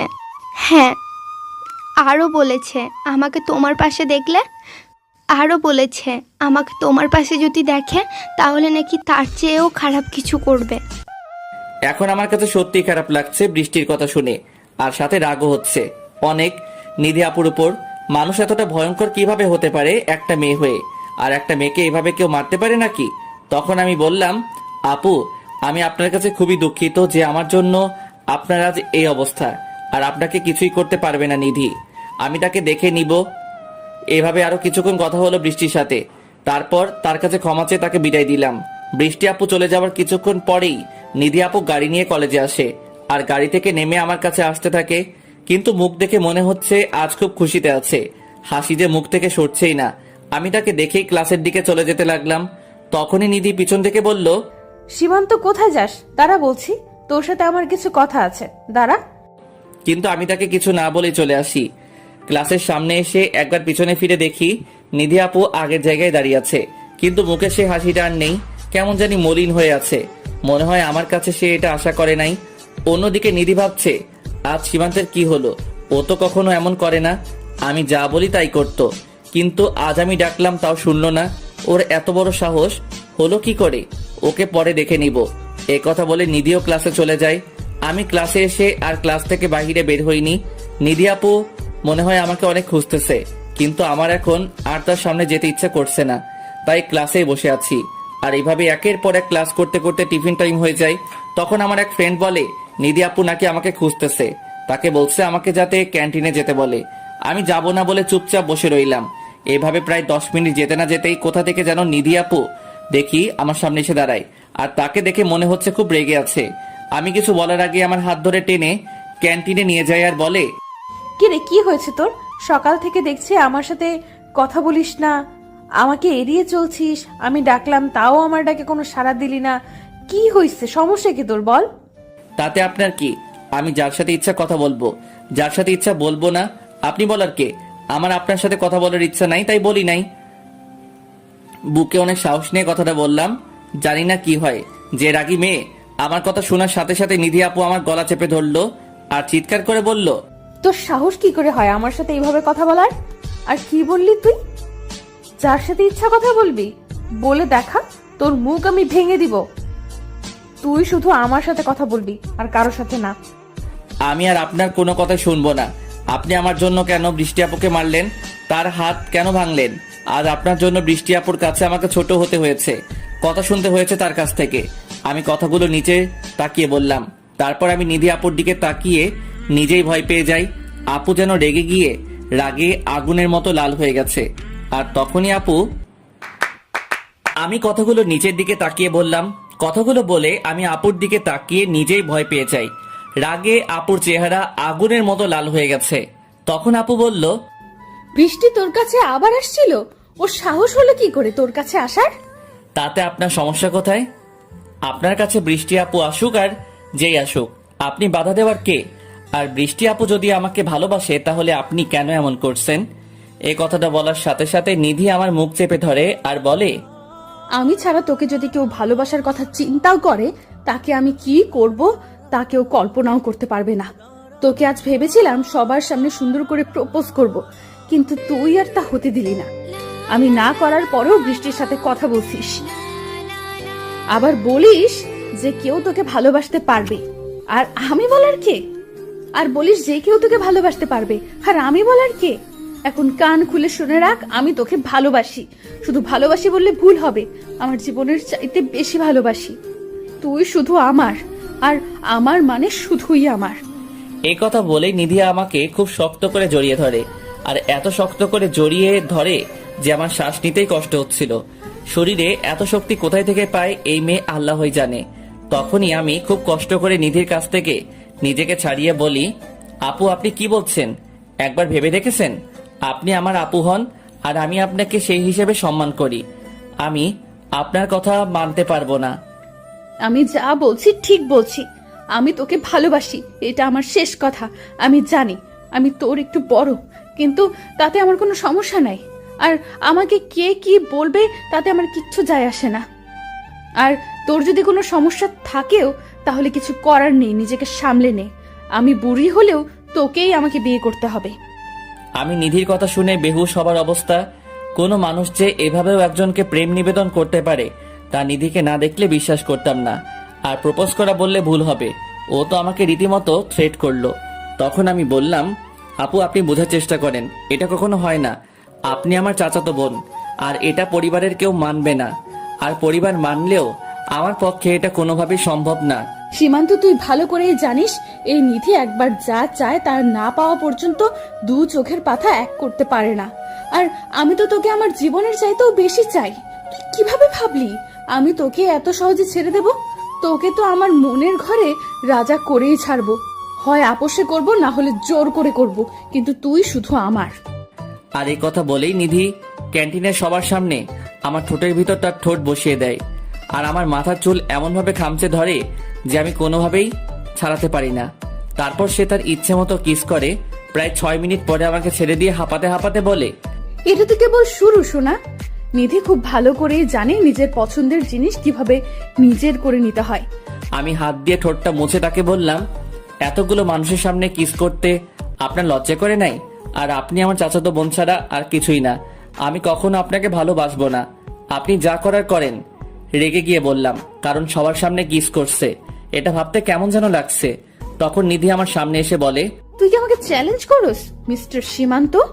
ও মাগো, এ মেয়ে দেখি আবার সিনেমেটিক স্টাইলে অভিনয়ও করতে পারে। তখন আমি বললাম, হ্যাঁ আমি আপনাকে চ্যালেঞ্জ করছি। ওকে ঠিক আছে, তাহলে তুমিও দেখো এই নিধি কি করতে পারে। আমি আর কিছু না বলে সেখান থেকে চলে আসলাম। এসে ক্লাসে বসে বাকি ক্লাসগুলো করে বাসায় চলে আসি। অন্যদিকে নিধি বাসায় গিয়ে শুরু করছে আরেক কাহিনী। নিধি বাসার ভিতর গিয়ে শুরু করছে চিৎকার চেঁচামেচি। তার চিৎকার শুনে নিধির বাবা মা ভাই সহ সবাই একে একে হাজির। তখন নিধির বাবা বলে, কিরে মা, কি হয়েছে তোর? এভাবে চিৎকার কেন করছিস? কেউ কি তোকে কিছু বলেছে নাকি? না, আমাকে কেউ কিছু বলেনি। তখন নিধির ভাই নিশাদ বলে, তাহলে কি আমার বোনটা কোনো কিছু চাই নাকি? বল আমাকে, আমি আজকে তোকে এনে দেবো। আমার সবাইকে উদ্দেশ্য করে কিছু বলার আছে, আর আমি যা বলবো তোমাদের তাই মানতে হবে। আর যদি না মানো তাহলে আমি কিছু একটা করে বসবো। আচ্ছা বল, তুই যা বলবি আমরা তাই করব। তাও তোর কিছু করতে হবে না। এখন বল কি বলবি? আমি বিয়ে করব। নিধি 7-5 না ভেবে এ কথা সরাসরি বলে দেয় সে বিয়ে করবে। আর নিধির মুখে এমন কথা শুনে পরিবারের সবাই প্রথমে কিছুটা অবাক হয়ে যায়, পরে নিজেদের সামলে নিয়ে বলে, বিয়ে করবি মানে কি? বিয়ে করব মানে বিয়ে করব, আর কোনো মানে নাই। এখন তোমরা বলো বিয়ে দিবে কিনা? ঠিক আছে, দিব। বিয়ে করবি এটা তো খুশির খবর। আমি কাল থেকেই পাত্র দেখা শুরু করব। আমি কি তোকে বলেছি পাত্র দেখতে? না, লাগবে না। পাত্র আমি পছন্দ করছি, আর তাকেই আমি বিয়ে করব। মেয়ের কথা শুনে সবাই একদম বোকা হয়ে গেল। পাত্র নাকি মেয়ে নিজে ঠিক করছে। তখন নিধির বাবা বলে, আচ্ছা, পাত্র নিজে ঠিক করছিস, ভালো কথা। এখন বল পাত্র কি করে? পাত্রের বাবার নাম কি, পাত্রের নাম কি? আমরা বিয়ের প্রস্তাব পাঠাই। পাত্রকে তোমরা সবাই খুব ভালো করে চেনো। নিধির কথা শুনে নিধির ভাই বলে, আমরা পাত্রকে চিনি মানে? কে সে, নাম বল। তারপরে নিধি যা বলল তা শুনে সবার মাথা ঘুরে যাওয়ার অবস্থা। কারণ নিধি তখন বলে, পাত্রের নাম হচ্ছে সীমান্ত, আমি সীমান্তকে বিয়ে করতে চাই। নিধির কথা শুনে নিধির বাবা দাঁড়ানো থেকে ধূপ করে সোফায় বসে পড়ে। কারণ তিনি জানতেন যে তার মেয়ে এমন কিছু বলবে যাতে একটু শক লাগে। কিন্তু মেয়ের মুখে সীমান্তের নামটা শুনে মনে হয় শকটা এত জোরে লাগে যে তিনি কথাই বলতে পারছেন না। তখন নিধির ভাই বলে, নিধি, তুই সব কি বলছিস বোন? তোর কি মাথা ঠিক আছে? হ্যাঁ, আমার মাথা একদম ঠিক আছে। কেন, কি হয়েছে? তুই সীমান্তকে বিয়ে করবি মানে? তুই কি ভুলে গেছিস ও আমাদের চাচাতো ভাই? না, ভুলি নাই। আর চাচাতো ভাই হয়েছে তো কি হয়েছে? চাচাতো ভাই বোনের মাঝে বিয়ে হয়েই থাকে, এটা খুব স্বাভাবিক ব্যাপার। নিধির কথা তারা যত শুনছে তত বেশি অবাক হচ্ছে। ওর ভিতরে ভয় ডর কোনো কিছুই কাজ করছে না। যা মুখে আসছে অকপটে বলে যাচ্ছে নিধি। আসলে নিধি ছোট থেকেই এরকম, কাউকে ভয় পায় না। তখন নিশাদ বলে, কিন্তু সীমান্ত তোর থেকে ছোট, তুই কিভাবে ওকে বিয়ে করবি? আর সমাজের মানুষ কি বলবে? আমাদের একটা মান সম্মানের ব্যাপার আছে না? আমি এত কিছু জানি না, আমি সীমান্তকেই বিয়ে করব। আর সমাজের মানুষের কথায় আমার কিচ্ছু আসে যায় না। আর আমার সুখের থেকে কি তোমাদের কাছে মান সম্মানটা বড় হয়ে গেল? নিধির বাবা মা শুধু চুপচাপ মেয়ের মুখের দিকে তাকিয়ে কথা শুনছিল। তখন নিশাদ আবার বলে, না, আমাদের কাছে তুই সবার আগে, তারপরে সমাজ। তোর সুখ মানে আমরা সুখী, কিন্তু সীমান্ত কি রাজি হবে? কেন রাজি হবে? 100 বার রাজি হবে। আমি আর সীমান্ত একে অপরকে ভালোবাসি। কি? তোরা একে অপরকে ভালোবাসিস? কবে থেকে এগুলো করছিস তোরা? কখনো তো তোদের দেখে মনেই হয়নি তোরা দুজন দুজনকে ভালোবাসিস। হ্যাঁ, আমরা একে অপরকে ভালোবাসি অনেক আগে থেকেই। আর আমরা কি তোমাদের দেখিয়ে দেখিয়ে প্রেম করব নাকি? নিধির কথা শুনে নিশাদ চুপ হয়ে গেল আর মনে মনে বলল, এমন বোন আর দুই একটা থাকলে ভাইদের কপালে ডুগডুগি বাঁচতে সময় লাগবে না। ওর কথা শুনে মনে হয় আমি ওর ছোট আর ও আমার বড়। তখন নিধির বাবা বলে, মারে, তুই একবার বোঝার চেষ্টা কর। আমার বোঝা শেষ। এখন তোমরা বলো আমাদের সম্পর্ক মানবে কিনা। আমি কোনো কিন্তু শুনতে চাই না। এখন তোমরা বলো সীমান্তের সাথে আমার বিয়ে দিবে কিনা। আর যদি না করো তাহলে আমি কিন্তু কিছু করে বসবো। নিধির মা এতক্ষণ পাশ থেকে দাঁড়িয়ে সব শুনছিল। এখন তিনি বলেন, আচ্ছা শোন, তোর কিছু করা লাগবে না। তুই যা বলবি আমরা তাই করব। তুই খুশি হলেই আমরা খুশি। এই কথা শুনেই নিধি গিয়ে তার মাকে জড়িয়ে ধরে। তার মাও তার মাথায় হাত বুলিয়ে দেয়। আসলে নিধির কোনো চাওয়া তারা কখনো অপূর্ণ রাখে না। আর এটা নিয়েও তারা কোনো দ্বিমত করতো না। কারণ সীমান্তকে সবাই অনেক ভালোবাসে আর পছন্দ করে। কিন্তু সীমান্ত বয়সে নিধির একটু ছোট, তাই তারা প্রথমে রাজি হতে চাচ্ছিল না। কারণ মানুষ কি বলবে এটা ভেবে। তখন নিধির মা আবার বলে, আচ্ছা তাহলে এক কাজ কর, সীমান্তকে ফোন করে আমাদের বাসায় আসতে বল, একটু কথা বলি। এই কথা শুনে নিধি একটু চিন্তায় পড়ে যায়। কারণ সীমান্ত আসলেই নিধি ধরা পড়ে যাবে যে সীমান্ত তাকে ভালোবাসে না। তখন নিধি বলে, আরে না না না, সীমান্ত এখন আসবে না। ও এখানে কেন আসবে? আরে আসলে সমস্যা কোথায়? ওর কাছেও তো জানা লাগবে এখনো বিয়ে করবে কিনা। কারণ ও তো এখনো লেখাপড়া করছে। ওর মতামত নিয়ে তার না হয় ওর বাবা মার সাথে আলাপ করি। ও তো আগে থেকেই রাজি। ওর লজ্জায় আর ভয়ে চাচু আর চাচির কাছে আমাদের সম্পর্কের কথা বলতে পারে নাই। আর ওর নাকি তোমাদের সামনে আসতেও লজ্জা পায়, তাই আসবে না। এখন তোমরা সরাসরি ছোট চাচুর সাথে এই বিষয়ে কথা বলো। নিধির কথা শুনে নিধির মা বলে, আচ্ছা তুই তোর রুমে যা, আমরা এই বিষয়ে কথা বলছি, দেখি কি করা যায়। আমি যাচ্ছি, কিন্তু কথার যাতে নড়চড় না হয়, তাহলে কিন্তু খবর আছে। এই কথা বলে নিধি তার নিজ রুমে চলে যায়। আর তার পরিবারের সবাই মিলে সিদ্ধান্ত নেয় যে সীমান্তের সাথেই নিধির বিয়ে দিবে। কারণ যেখানে দুজন দুজনকে ভালোবাসে সেখানে তার পরিবার বাধা হতে চায় না। এদিকে নিধি রুমে এসে খুশিতে নাচতে থাকে যে সে সীমান্তকে খুব তাড়াতাড়ি তার জীবন সাথী হিসেবে পেতে যাচ্ছে। আর এসব ভাবতে ভাবতেই নিধি সীমান্তকে কল দেয়। এদিকে আমি কলেজ থেকে বাসায় এসে খাওয়া দাওয়া করে চুপচাপ শুয়ে আছি, কিন্তু ঘুম আসছে না। এমনি বাহিরেও যাইনি আড্ডা দিতে। আর ঘুম আসবে কেমন করে?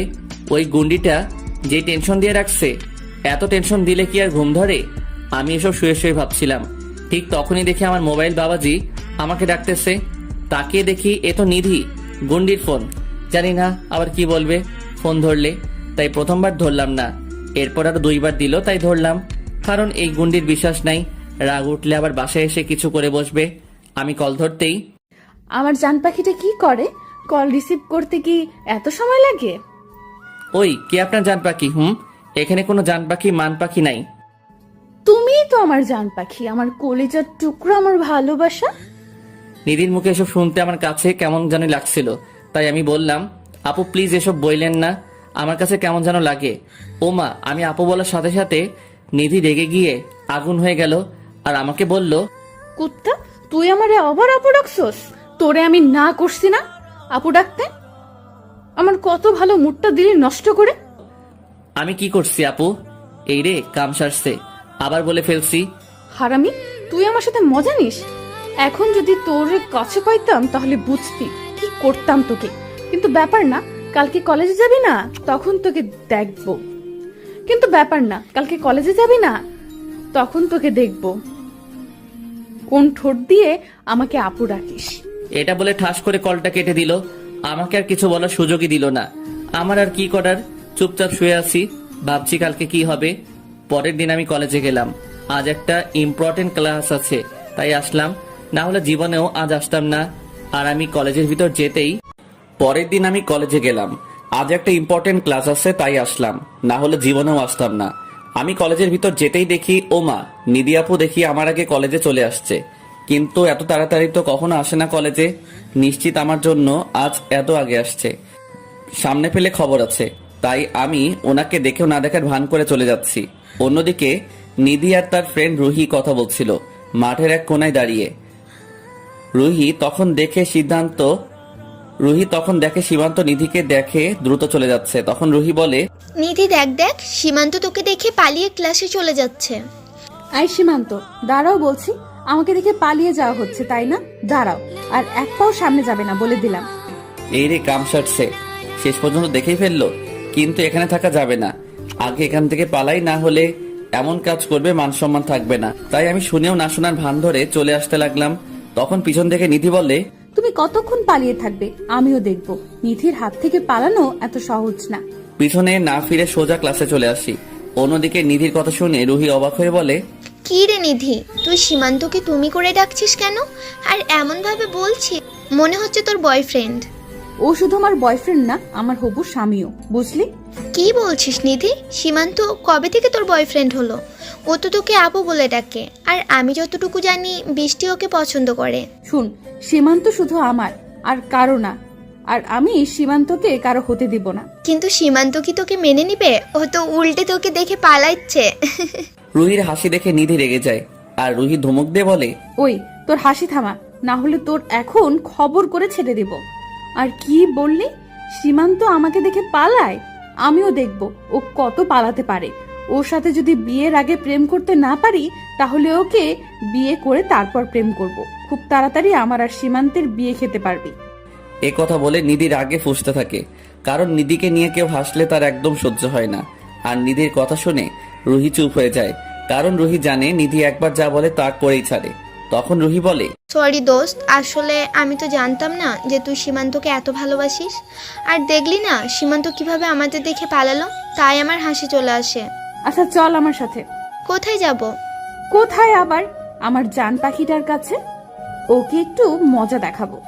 এদিকে আমি ক্লাসে এসে বসে আছি আর বন্ধুর সাথে গল্প করছি, কারণ বাহিরে যাওয়া যাবে না। বাহিরে আমার জম ঘুরতেছে, গেলেই বিপদ। তার চাইতে এখানে বসে থাকা অনেক ভালো। আমি বন্ধুদের সাথে কথা বলছিলাম, এমন সময় দেখি রুহি আপু আসছে আমার কাছে, আর এসেই আমাকে বলল, সীমান্ত তাড়াতাড়ি আমার সাথে আসো। কেন আপু, কি হয়েছে? নিধি মাথা ঘুরে পড়ে গেছে, আমরা ওকে উপরের খালি ক্লাসরুমে শুয়ে রাখছি, তুমি আসো আমার সাথে। আমি এই কথা শোনার সাথে সাথে আপুকে বললাম, কখন হলো এমন, চলেন তাড়াতাড়ি। চলো। কথা বলে আমি আর রুহি আপু যেতে লাগলাম। রুহি আপু আমার আগে আর আমি তার পিছনে।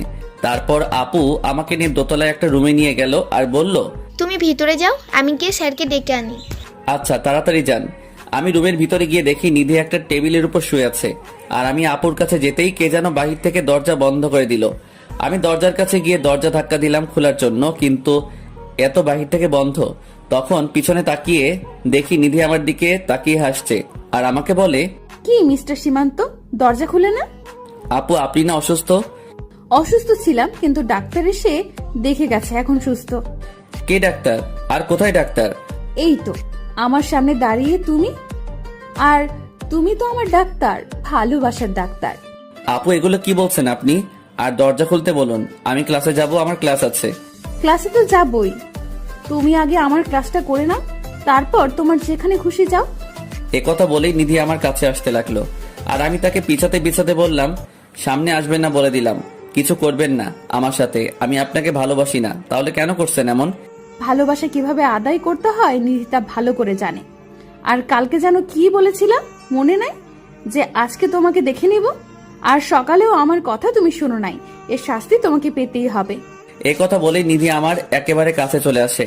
এত কাছে আসায় নিধির প্রতিটা নিঃশ্বাস আমার মুখে পড়ছিল, যা আমার কাছে কেমন লাগতেছিল।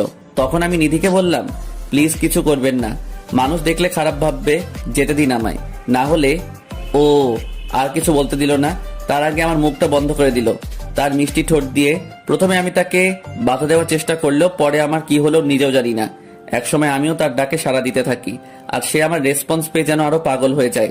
আমরা এইভাবে আরো কতক্ষণ ছিলাম জানি না, কিন্তু নিধি যখন আমায় ছাড়লো তখন আমার দম যায় যায় অবস্থা। আমি শ্বাস নিতে নিতে নিধির দিকে তাকিয়ে দেখি তার চোখে মুখে যেন এক তৃপ্তির হাসি ফুটে আছে। তখন আমি তাকে বললাম, এবার দরজাটা খুলতে বলুন, আমি ক্লাসে যাব। নিধি তখন রুহিকে বলল, রুহি দরজা খুলে দে, আমার কাজ শেষ। একথা বলতেই দেখি দরজা খুলে গেল, আর তখন দিলাম এক দৌড়। আমার দৌড় দেখে নিধি হাসতে হাসতে বলে, আজ বাড়িতে যাও, তোমার জন্য বড় একটা সারপ্রাইজ অপেক্ষা করছে। আর কিছু না, ক্লাসে চলে আসি। তারপর আর আমি বাহিরে বের হই নাই। এভাবে বাকি ক্লাসগুলো করে ছুটি হলে বাড়ি চলে আসি। কিন্তু আমার জন্য যে বাড়িতে এত বড় একটা সারপ্রাইজ অপেক্ষা করতেছিল তা কল্পনাও করতে পারি নাই। কারণ আমি আসতেই আমার ছোট বোন, ভাইয়া হা কর, আমি তোকে মিষ্টি খাইয়ে দেই। আমি মিষ্টিটা খেয়ে ওকে বললাম, কি রে, বাড়িতে কোনো খুশির খবর আছে নাকি যে মিষ্টি খাওয়ানো হচ্ছে? আছে, কিন্তু আমি তোমাকে বলতে পারবো না, নিষেধ আছে, আম্মু বলবে তোমাকে। কেন, তোর কি বিয়ে ঠিক হয়েছে নাকি যে তোর বলতে লজ্জা লাগে যে আম্মু এসে বলবে? আমার না, তোর বিয়ে ঠিক হয়েছে। আচ্ছা, এত ভালো খবর, তাহলে তুই যা, গিয়ে রেডি হতে থাক।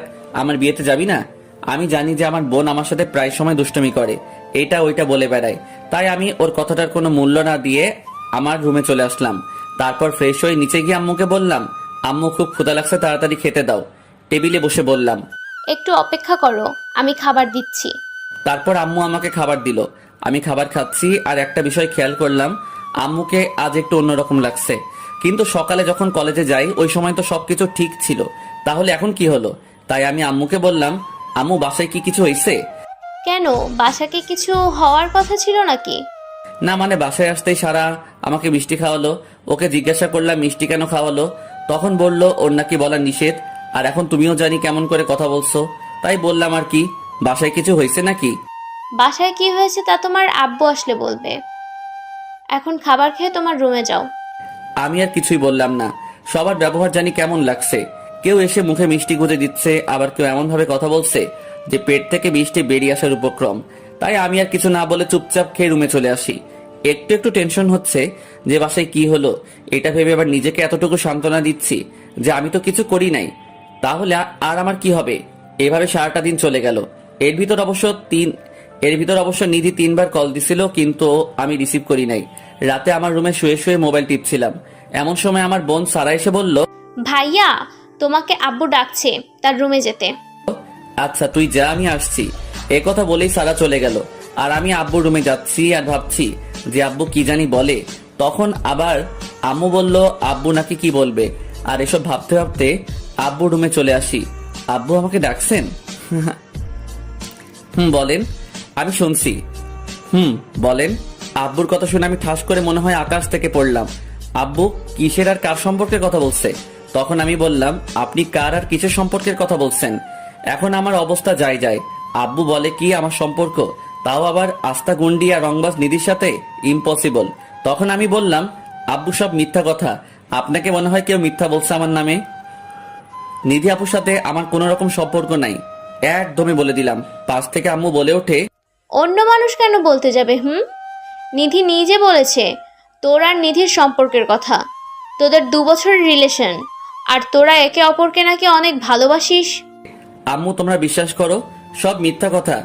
হয়েছে, এখন আর মিথ্যা বলতে হবে না, আমরা সব জানি। তোরা একে অপরকে ভালোবাসিস, বিয়ে করতে চাস, এটাই তো ভালো কথা। তুই নাকি আমাদের কাছে বলতে লজ্জা পাস, তাই বলছিস না বিয়ের কথা। তাই নিধি ওর বাবা মা আর আমাদের কাছে সব বলেছে। চুপ করে বসে আছি, মাথার উপর দিয়ে এমনভাবে কথাগুলো যাচ্ছে যে আমি যে কোনো সময় অজ্ঞান হতে পারি। আমার চুপ থাকা দেখে আম্মু আবার বলতে শুরু করলো, আমরা কি তোকে কখনো কোনো কিছুতে না করেছি নাকি? কোনো কিছুতে বাধা দিছি? সব সময় তোর সিদ্ধান্তকে সাপোর্ট করেছি। তাহলে আজ তুই কিভাবে বললি যে তোর লাইফের এত বড় একটা সিদ্ধান্ত আমরা বাধা দিব? কিন্তু তুই আমাদের কাছ থেকে এত বড় একটা বিষয় লুকিয়ে রাখলি। নিধি যদি না বলতো তাহলে তো আমরা জানতেই পারতাম না। তাই তোর প্রতি একটু অভিমান করেছিলাম। এইটুকু বলে আম্মু চুপ হলে তখন আব্বু বলে, আজ তোমার বড় চাচু আর বড় চাচি আসছিল বিয়ের প্রস্তাব নিয়ে। আমি তাদের কাছে এসব শুনছি।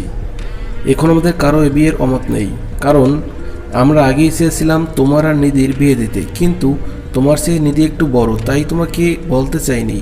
কিন্তু এখন যেহেতু তোমরাই একজন আরেকজনকে পছন্দ করো, তখন তো ভালোই হলো, আমাদের মনের আশা পূরণ হবে। এখন তুমি বলো কবে বিয়ের তারিখ ঠিক করব। আমার এখনো তাদের কথা শুধু কানের ভিতর দিয়ে মাথার ভিতরে ঢুকছে, আর মাথার ভিতর গিয়ে হরতাল শুরু করে দিছে। আমার এখন কি বলা উচিত বা কি করা উচিত জানি না। আমি শুধু ভ্যাবলাকান্তের মতো একবার আম্মুর দিকে তাকাচ্ছি আর একবার আব্বুর দিকে তাকাচ্ছি। আমার এভাবে তাকানো দেখে আব্বু আমাকে ধমক দিয়ে বলল, কি হলো, তুমি বোকার মতো এদিকে তাকাচ্ছ কেন? বলো কবে বিয়ে করতে চাও, নাকি আমরাই আগামী মাসে বিয়ে ডেট ঠিক করে ফেলবো? না, আমার মনে হয় এদের কথা শুনে আর নিজেকে ঠিক রাখতে পারলাম না। আমি শুধু বিয়ের ডেট তারিখ হরতাল হরতাল হরতাল সেন্সলেস হয়ে পড়ে গেলাম। আমি কি বললাম আমি নিজেও জানি না, কারণ এত সুন্দর মিথ্যা কথা শুনে কয়জনই বা পারে নিজেকে ঠিক রাখতে। শুধু এতটুকু করলাম, তাতেই অজ্ঞান? বাকিটা তো এখনো বাকিই আছে। আমার যখন জ্ঞান ফিরল তখন দেখি আমার মাথার পাশে বসে আমার চুলে হাত বুলিয়ে দিচ্ছে, আর আমাকে চোখ খুলতে দেখে একটা হাসি দিয়ে বলল, আমার যখন জ্ঞান ফিরল তখন দেখি নিধি আমার মাথার পাশে বসে আমার চুলে হাত বুলিয়ে দিচ্ছে, আর আমাকে চোখ খুলতে দেখে একটা হাসি দিয়ে বলল, আমার জান পাখিটার কি হয়েছে? বিয়ের কথা শুনে কেউ কি সেন্সলেস হয়ে যায়? হাই হাই, নিধি কিভাবে এ কথা জানলো যে আমি বিয়ের কথা অজ্ঞান হয়ে গেছি? মান সম্মান আর আমার কিছুই থাকলো না। তখন আমি বললাম, আরে রাখেন আপনার বিয়ে, আপনি কি বলছেন চাচা চাচির কাছে? কেন, আমি আবার কি করলাম? আর কাকেই বা কি বললাম? আপনি চাচা চাচি আর আমার বাবা মার কাছে কেন বলছেন যে আমাদের মাঝে রিলেশন আছে? আমি তো যা সত্যি তাই বললাম। সত্যি মানে? আমি কখন আপনাকে ভালোবাসলাম? সব মিথ্যা কথা। মিথ্যা কেন হবে? তুমি আমাকে ভালোবাসো আর নাই বাসো, আমি তো তোমাকে ভালোবাসি, আর এখন তোমাকে বিয়েও করব। দেখেন, আমি আপনাকে বিয়ে করতে পারবো না। এই বিয়ে আমি ভেঙে দিব। এ কথা বলার সাথেই নিধি আমাকে ধাক্কা মেরে বিছানায় শুইয়ে দিল, আর আমার উপরে উঠে বসে আমার গলা চেপে ধরে। তারপর বলে, তোর সাথে ভালোভাবে কথা বলাই ভুল। আমি তোর সাথে ভালোভাবে কথা বললেই তুই মাথায় চড়ে বসিস। শুন, বিয়ের বিষয়ে যদি উল্টাপাল্টা কিছু বলিস তাহলে তোর খবর আছে। দেখছেন কত বড় ডাইনি একটা? কথায় কথায় খালি ধমক দিবে, চড় দিবে। আমার নাকি আবার এই মেয়েকে বিয়ে করতে হবে। তখন আমি বললাম, আমি আপনাকে কেন বিয়ে করতে যাব? কথায় কথায় আপনার হাতে থাপ্পড় খাওয়ার জন্য? কিছু হলেই আমার সাথে রাগ দেখান, যখন তখন আমাকে ধমক দেন। এই হলো আপনার ভালোবাসা, আর আমার এইরকম ভালোবাসার কোনো প্রয়োজন নাই। ওমা, আমার এই কথা বলার সাথে সাথে নিধি কান্না করে দিয়ে আমাকে জড়িয়ে ধরলো, আর কান্না করতে করতে বলে, তুমি বিশ্বাস করো সীমান্ত, আমি তোমাকে অনেক ভালোবাসি। তোমাকে ছাড়া আমি বাঁচতে পারবো না। আমি জানি আমি তোমার সাথে রাগ করি, ধমক দেই, কিন্তু সবকিছু শুধু তোমাকে নিজের করে পাওয়ার জন্য এমন করছি। তুমি যাতে কোনো মেয়ের সাথে কথা বলতে না পারো বা কারো প্রেমে পড়তে না পারো, তাই তোমাকে সবসময় চোখে চোখে রাখতাম। কারণ আমার ভয় হতো তুমি যদি অন্য কারো হয়ে যাও, অথবা আমি যদি তোমাকে হারিয়ে ফেলি, তাহলে আমি যে বেঁচে থাকতেও মরে যাব। আর তাই আমি সব সময় তোমাকে নিজের কাছে রাখতে চাইতাম। আর আমি সব কিছু করছি শুধুমাত্র আমার ভালোবাসাটাকে বাঁচিয়ে রাখার জন্য, কারণ ভালোবাসা ছাড়া বেঁচে থাকাটা যে মৃত্যুর সমান। নিধির কথা শুনে আমি পুরো স্তব্ধ হয়ে গেছি। একটা মানুষ আমাকে এতটা ভালোবাসে যে আমাকে পাওয়ার জন্য এত কিছু করছে, আর নিধি এখন আমাকে জড়িয়ে ধরে কান্না করছে। তখন আমি বললাম, এত ভালোবাসেন আমাকে? বলেই তার মাথায় একটু হাত বুলিয়ে দিলাম। আমি নিধির মাথায় হাত বুলিয়ে দিতেই নিধি আমার বুক থেকে তার মাথাটা উপরে তুলে আমার মুখের দিকে তাকিয়ে থাকলো কিছুক্ষণ, পরে আবার বলতে লাগলো, অনেক ভালোবাসি তোমাকে, আর ভালোবাসি বলেই আজ এত কিছু করলাম। সেদিন যখন বৃষ্টি তোমাকে প্রপোজ করেছে, এটা দেখে আমার কাছে কেমন লাগছিল তা তোমাকে বলে বোঝাতে পারবো না। আমি তো ভয় পেয়ে গেছিলাম তুমি যদি আবার বৃষ্টির প্রেমে পড়ে যাও, তাই আমি ওই দিন বৃষ্টিকে এভাবে মারছি।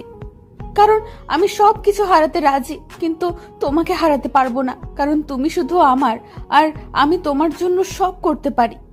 নিধির কথা যত শুনছি ততই যেন অবাক হচ্ছি। বলে কি মেয়েটা?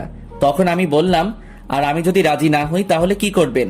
নিধি কিছুটা রেগে গিয়ে বলল, এতক্ষণ আমার কথা শুনে তোমার কাছে কি মনে হয়? আমি যার জন্য এত কিছু করলাম তাকে এত সহজে ছেড়ে দেব? তোমাকে তো আমার কাছে নেবই, তোমাকে তো আমার করে নিবই। হয় আপোষে নেব, না হয় জোর করে। আর যদি তাতে কাজ না হয় তাহলে আগে নিজের হাতে তোমাকে খুন করব, তারপর নিজে খুন হব, তবুও তোমাকে অন্য কারো হতে দেব না।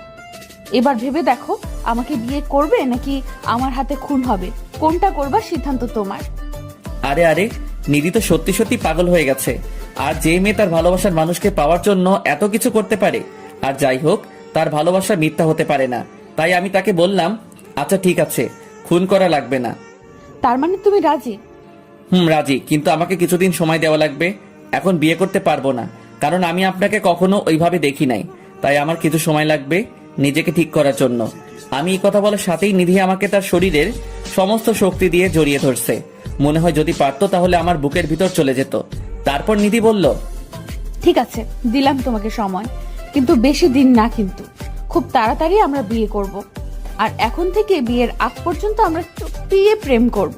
আচ্ছা আপু ঠিক আছে, এখন ছাড়ুন, কেউ এসে দেখে ফেলবে। আমি এই কথা বলার সাথে সাথে দেখি নিধি আমার দিকে চোখ বড় বড় করে তাকিয়ে আছে।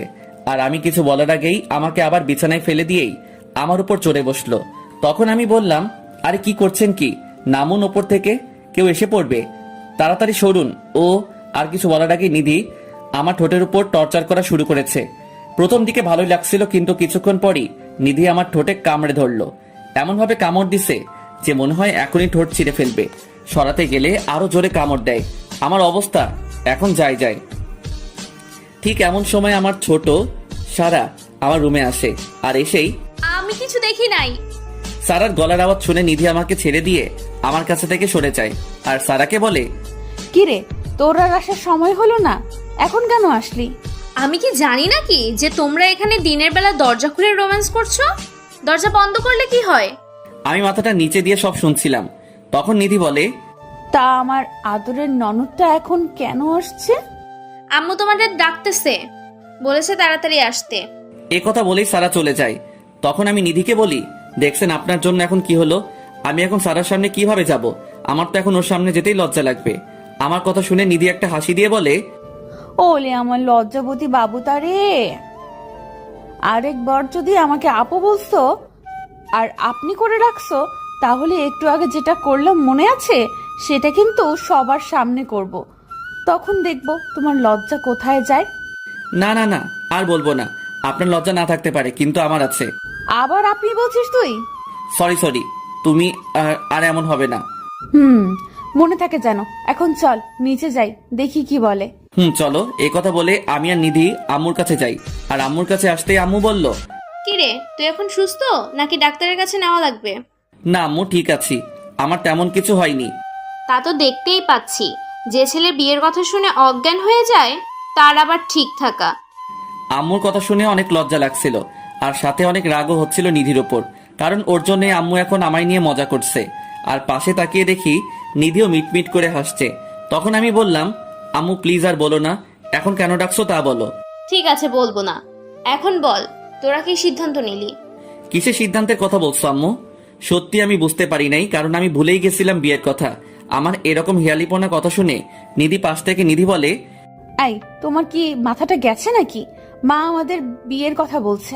কি মেয়ে রে বাবা, আম্মুর সামনে কিভাবে নিজের মুখে নিজের বিয়ের কথা বলে, একটু লজ্জা করে না? আর আমার আম্মুকে মুহূর্তেই নিজের মা বানিয়ে নিল, মনে মনে বললাম। তখন আমি বললাম, আম্মু আমি এখন কোনো বিয়ে টিয়ে করতে পারবো না, ওই কি বললা তুমি? না মানে আম্মু, আমি এখন বিয়েটা করতে চাচ্ছি না, আমার আরো কিছুদিন সময় লাগবে। এটা কি তোদের দুজনের সিদ্ধান্ত? মা, এটা আমাদের দুজনের সিদ্ধান্ত। আসলে ও একটু সময় চাইছে, তাই আমিও রাজি হয়ে গেছি। ঠিক আছে, তোরা যা ভালো মনে করিস, আমরা কিছু বলবো না। আমি তাহলে সবার সাথে কথা বলি যে বিয়ে পরে হবে। ঠিক আছে। নিধি, শুনে রাখ, আজ থেকে সীমান্তের সব দায়িত্ব তোর। মা, এখন থেকে তোর মানুষ তুই সামলে রাখ, আমি আর এর মাঝে নাই। ঠিক আছে মা, তুমি শুধু আমার জন্য দোয়া করো, তাহলেই হবে। তোদের জন্য তো সব সময় দোয়া করি, তা কি বলতে হবে? তোরা ভালো থাকলেই আমরা ভালো থাকি। এ কথা বলেই আম্মু চলে গেল। আর আমি শুধু ভাবছি বিয়ে হলো না, কিছু হলো না, তার আগে আম্মু আমাকে পর করে দিয়ে ওই ডাইনিটার হাতে তুলে দিল। এখন আমার কি হবে একমাত্র আল্লাহই ভালো বলতে পারবে। ঠিক তখনই নিধি বলল, এই যে এত মনোযোগ দিয়ে কি ভাবা হচ্ছে শুনি একটু। না কিছু না, আমি আবার কি ভাববো, জীবনটা মনে হয় এবার তেজপাতা হয়ে যাবে। মনে মনে বললাম। আম্মু কি বললো মনে আছে? আজ থেকে তোমার সব কিছুর দায়িত্ব আমার উপর, আর এখন থেকে আমি যেভাবে বলবো ঠিক সেভাবে চলবে। যদি একটু এদিক সেদিক হয় তাহলে মোটেও ভালো হবে না, বলে দিলাম। এটা আবার নতুন কি? আমার তো আগে থেকে আপনার কথা মতো চলতে হয়। আপনার জ্বালায় কোথায় একটু শান্তি পাই? কথা শুনে নিধি পুরো তেলে বেগুনে জ্বলে উঠে বলে, কি বললি তুই? আমি তোকে জ্বালাই? কোথাও শান্তি দেই না তোকে, তাই না? ঠিক আছে, তোকে আমি আরো জ্বালাবো, দেখবো তুই কি করতে পারিস। আর একবার যদি তুই আমাকে আপনি করে বলিস তাহলে দেখবি আমি তোকে কি করি, মনে থাকে জানো। কথা বলে নিধি হনহন করে চলে গেল। আর নিধি এখন আমাকে তুমি করে বললেও রাগ উঠলেই তুই করে বলে। আমার অবশ্য খারাপ লাগে না, কারণ আমিও নিধিকে আস্তে আস্তে ভালোবাসতে শুরু করছি। বর্তমানে এভাবেই চলছে আমার জীবন। সকালে নিধির সাথে কলেজে যাওয়া, তারপর আবার তার সাথেই ফিরে আসা, কলেজে কোনো মেয়ের দিকে না তাকানো, যেটা আগে আমার উপরে হুকুম জারি ছিল, এখন আইন আরো কড়াকড়ি করা হয়েছে। এক কথায় আমার জীবন এখন নিধিময় হয়ে গেছে। ডানে বামে ওপরে নিচে যেদিকেই তাকাই শুধু নিধি আর নিধি দেখি। কিন্তু সব থেকে বেশি উপভোগ করি নিধির ভালোবাসাটা, কারণ পাগলিটা আমাকে বড্ড ভালোবাসে, যা কয়েকদিনে বেশ ভালোভাবে বুঝতে পারছি। আর আমিও আমার পাগলিটাকে অনেক ভালোবেসে ফেলছি। আজ 3 মাস হলো নিধি আমার জীবনটা পুরোপুরি ভাবে দখল করে আছে, আমাকে এক মুহূর্তের জন্য চোখের আড়াল করতে চায় না। আজ আমি আর নিধি একসাথে কলেজে যাচ্ছি, কিন্তু রিক্সা দিয়ে। তখন নিধি বলল, সীমান্ত, তুমি আমাকে কতটা ভালোবাসো? নিধির মুখে এমন প্রশ্ন শুনে একটু অবাক হলাম, বলাই যায়। তাই আমি বললাম, কতটা ভালোবাসি তা তোমাকে কেমন করে বুঝবো? ভালোবাসা কি পরিমাপ করা যায় নাকি? প্লিজ তবুও বলো না কতটা ভালোবাসো আমাকে। আমার খুব শুনতে ইচ্ছে করছে, বলো না প্লিজ প্লিজ প্লিজ। মাঝে মাঝে নিধির এই বাচ্চামাগুলো দেখলে খুব হাসি পায়, আবার ভালো লাগে।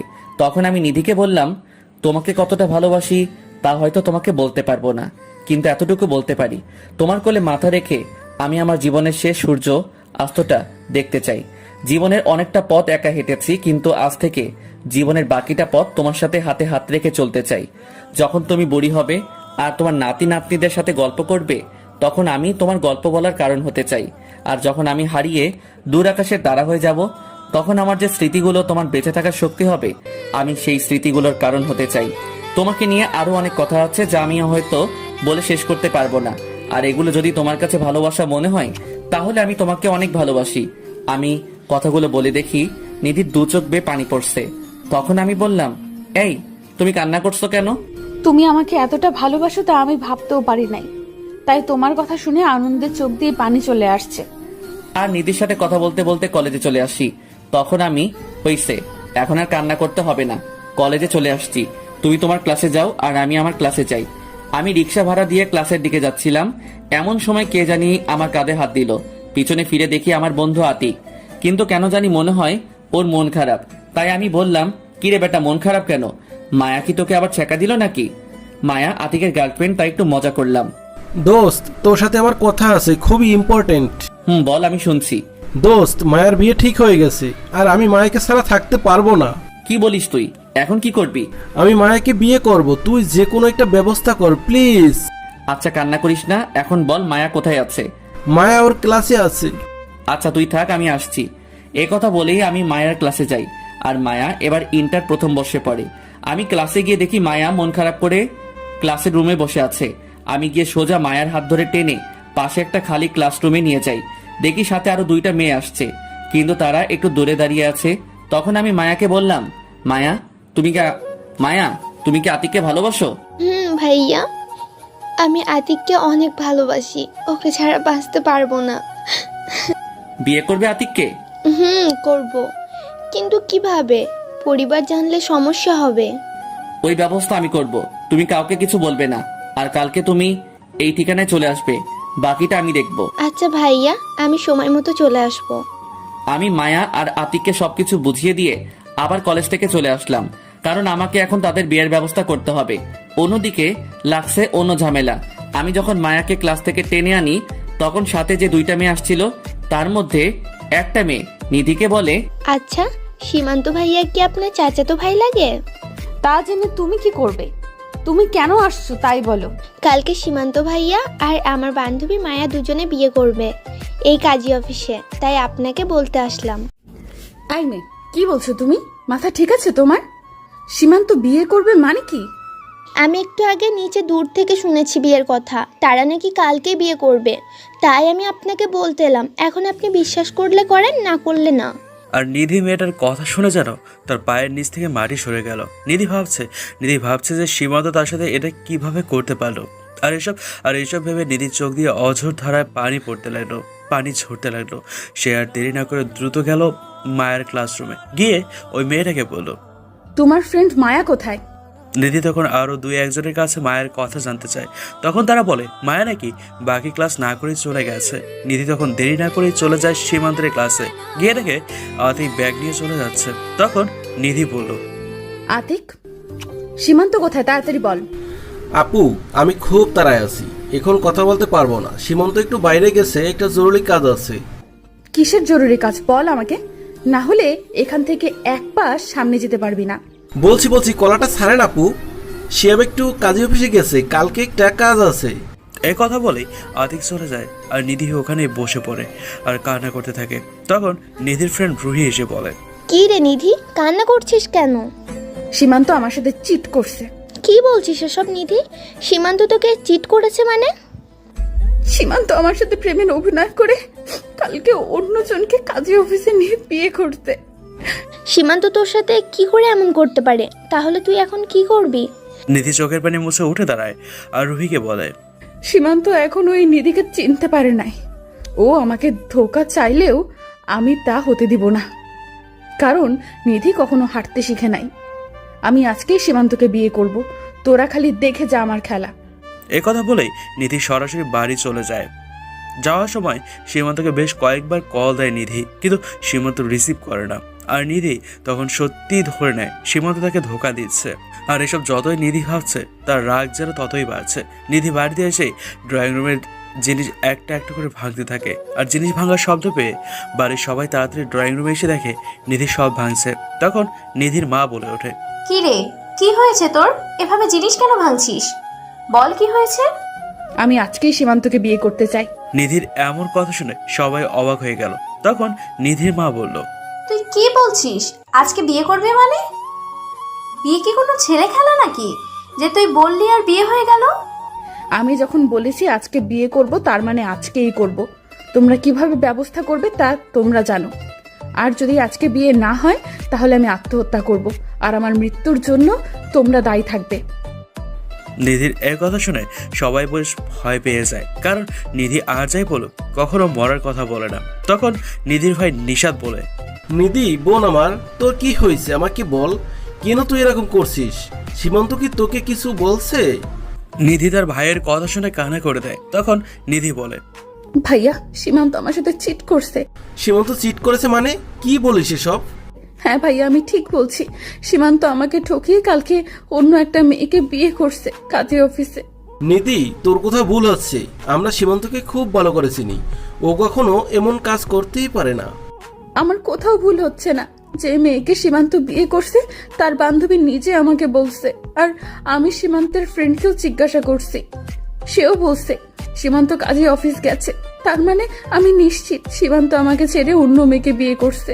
নিধির কথা শুনে সবাই কিছুতেই বিশ্বাস করতে পারছে না সীমান্ত এমন কাজ করবে। তাই আবার নিশাদ বলে, তারপরও আমার মনে হয় এখানে অন্য কোনো বিষয় আছে যা তুই হয়তো জানিস না। তাই তুই সীমান্তকে ভুল বুঝতেছিস। একটু সময় নে, দেখবি সব ঠিক হয়ে যাবে। আমার কোনো ভুল হচ্ছে না, আর তুমি বলছো সময় নিতে। আমি এখানে সময় নিয়ে বসে থাকি আর ওইদিকে সীমান্ত বউ নিয়ে চলে আসুক, তা তো আমি হতে দিব না। আমি আজকেই বিয়ে করব, তাতে আমার ধারণা ঠিক হোক আর ভুল হোক। আর যদি আজকে বিয়ে না হয় তাহলে আমি আজকেই আত্মহত্যা করব। এখন ভেবে দেখো তোমরা কি করবা, আমার বিয়ে দেখবা নাকি আমার মরা মুখ দেখবা?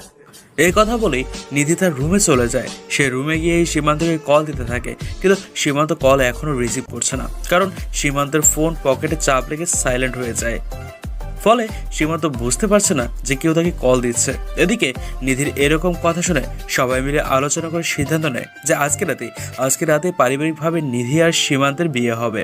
পরে একসময় বড় অনুষ্ঠান করা হবে। নিধিকে বিয়ের কথা বলতেই নিধি অনেক খুশি হয়ে যায় আর মনে মনে রাখতে থাকে সীমান্তের ওপর। নিধি ভাবছে একবার বিয়েটা হয়ে যাক, পরে সীমান্তকে দেখে নেবে। তারপর নিধির পরিবারের সবাই মিলে সীমান্তের বাসায় চলে যায়, কারণ বিয়েটা সীমান্তের বাসায়ই হবে। অন্যদিকে আমি কলেজ থেকে বের হয়ে আর বাসায় যাইনি। সারাদিন অনেক জায়গায় ঘুরে আতিক আর মায়ার বিয়ের সব ব্যবস্থা করে ফেলছি, যাতে কালকে তাদের বিয়ে দিতে কোনো সমস্যার মুখোমুখি হতে না হয়। আর এসব করতে করতে প্রায় সন্ধ্যা হয়ে আসছে। সারাদিন মোবাইলটাও হাতে নেই, তাই পকেট থেকে ফোনটা না হাতে নিতেই চোখ আমার কপালে উঠেছে, কারণ মোবাইলে চেয়ে দেখি নিধি কল দিছে 100 বার, আম্মু কল দিছে 40 বার। আব্বু কতবার দিছে তা না হয় নাই বললাম, আমার ফোন যে সাইলেন্ট হয়েছিল আমি বুঝতেই পারি নাই। তখন আমি আম্মুকে কল দিলাম, আর আম্মু, ওই হারামজাদা তুই কোথায় আছিস? আম্মু আমি একটা কাজে আসছিলাম, তার জন্য বাড়িতে আসতে পারি নাই, আর আমার ফোনটা সাইলেন্ট ছিল, তাই তোমাদেরকে কল ধরতে পারি নাই। আরে রাখ তোর কাজ, তুই যেখানেই আছিস 30 মিনিটের মধ্যে বাসায় আসবি। আচ্ছা আমি আসতেছি, কিন্তু বাসায় কি কিছু হয়েছে নাকি? তুই তাড়াতাড়ি বাসায় আয়, তাহলে নিজেই দেখতে পারবি বাসায় কি হয়েছে। এ কথা বলেই আম্মু কলটা কেটে দিল, কিন্তু আমি কিছুই বুঝতে পারলাম না আম্মু এভাবে কেন কথা বলল। আর বাসায় অনেক চিৎকার চেঁচামেচির আওয়াজ শুনেছিলাম মোবাইলে। আবার নিধিকে কল দিলাম কয়েকবার, সেও কল ধরল না। মনে হয় রাগ করে আছে আমার উপর, কারণ পাগলিটাকে আজ সারাদিন কল দেই নাই। আর এসব কথা ভাবতে ভাবতেই বাসায় চলে আসি। আমি বাসার ভিতরে যেতেই আব্বু বলল, সারাদিন কোথায় ছিলে তুমি? আব্বু একটা কাজ ছিল, তাই একটু বাইরে ছিলাম। যাও তাড়াতাড়ি এগুলো পরে রেডি হয়ে আসো। আমি তো আব্বুর ব্যবহারে অবাক হয়ে গেছি, কারণ আব্বু কখনো আমার সাথে রাগ করে কথা বলে না।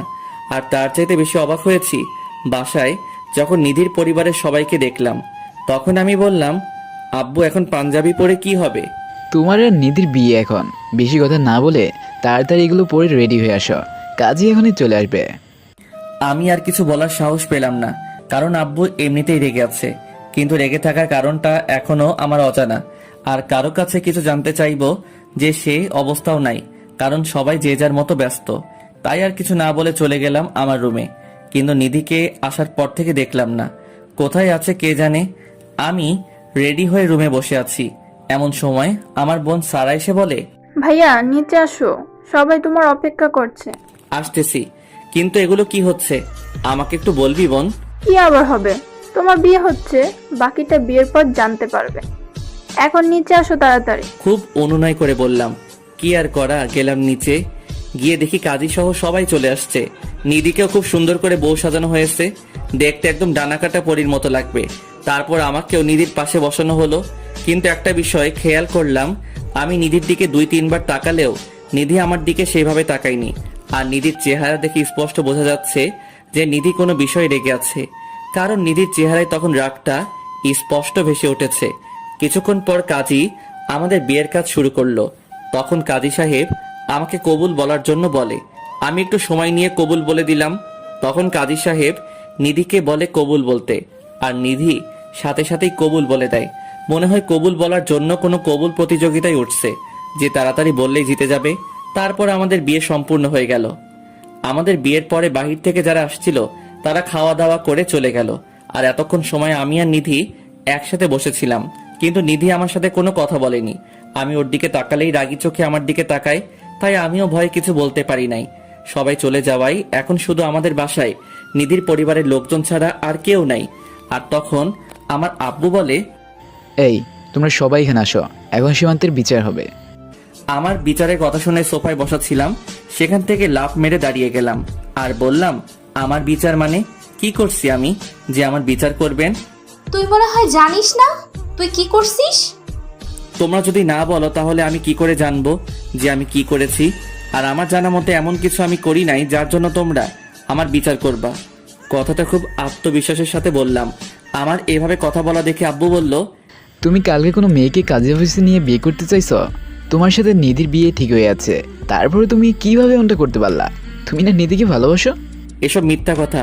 কে বলছে এসব আপনাকে? মিথ্যা কথা কেন হবে? নিধি নিজে আমাদের সব বলছে। আব্বুর কথা শুনে আমি নিধির দিকে তাকাই, দেখি নিধি কান্না করছে। তখন আমি নিধিকে বলি, নিধি তুমি এগুলো কি বলছো? আমি কাল বিয়ে করছি মানে কি? আমি কাল বিয়ে করছি মানে কি? আর তুমি এই খবর কোথায় শুনলা? তুমি যাকে বিয়ে করবা তার বান্ধবী নিজে আমাকে বলছে, আর আমি তোমার বন্ধু আতিককে জিজ্ঞেস করছি, সেও বলল তুমি কাজী অফিসে গেছো কি কাজ করতে। তার মানে তুমি কালকে বিয়ে করবে এটা নিশ্চিত। আমি এখন মোটামুটি ধরতে পারছি ভুলটা কোথায় হয়েছে, কিন্তু শিওর হওয়ার জন্য বললাম, আমি যাকে বিয়ে করব তার নামটা কি তুমি জানো?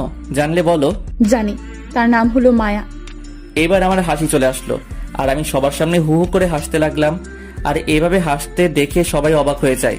তখন আব্বু বলল, তুমি এভাবে হাসছো কেন? আগে আসল কারণটা বলো। নিধি যা বললো তা কি সত্যি নাকি? সত্যি, কিন্তু কি তোমার এত বড় সাহস? তুমি অন্য একটা মেয়েকে বিয়ে করবে? আজকে তোমার খবর আছে।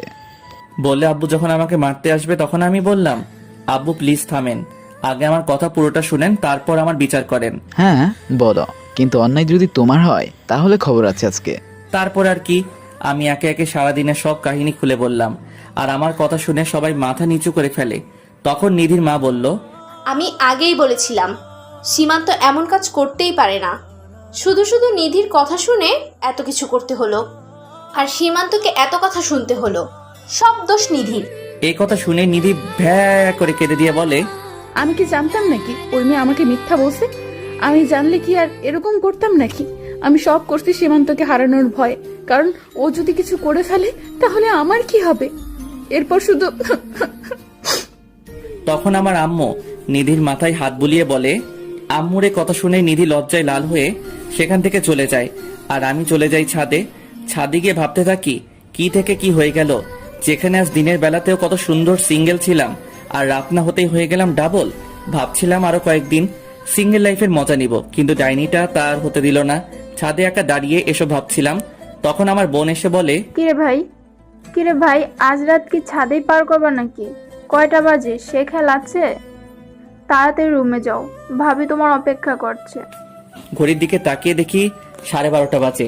তাই রুমের দিকে যেতে লাগলাম। আর ভাবছি নিধিকে একটু মজা দেখাবো, তাই বুকের সাহস নিয়ে ঢুকলাম রুমে ঢুকেই দেখি পুরো রুমে ফুল দিয়ে সাজানো, আর খাটের মাঝে বসে আছে নিধি। আর আমাকে দেখে নেমে এসে সালাম করলো আর বলল, অজু করে আসো, একসাথে নামাজ পড়ে নেই। তারপর আমি অজু করে এসে দুজনে একসাথে নামাজ পড়ে নিলাম। আর নামাজ পড়ে আমি খাটে বসতেই নিধি আমাকে জড়িয়ে ধরে আর বলে, প্লিজ আমাকে ক্ষমা করে দাও, আমি বুঝতে পারিনি। ঠিক আছে, দিলাম ক্ষমা করে। তাহলে এখন আমাকে আদর করো, আমার না খুব আদর আদর পাচ্ছে। আমি এখন কিছুই করতে পারবো না, সর, আমি ঘুমাবো। নিচে আম্মু কি বললো ভুলে গেছো? আদর না করলে তাদের কথা কেমনে রাখবো? আমি কিছু জানি না তুমি কিভাবে তাদের কথা রাখবে। আমি কিছু করতে পারবো না।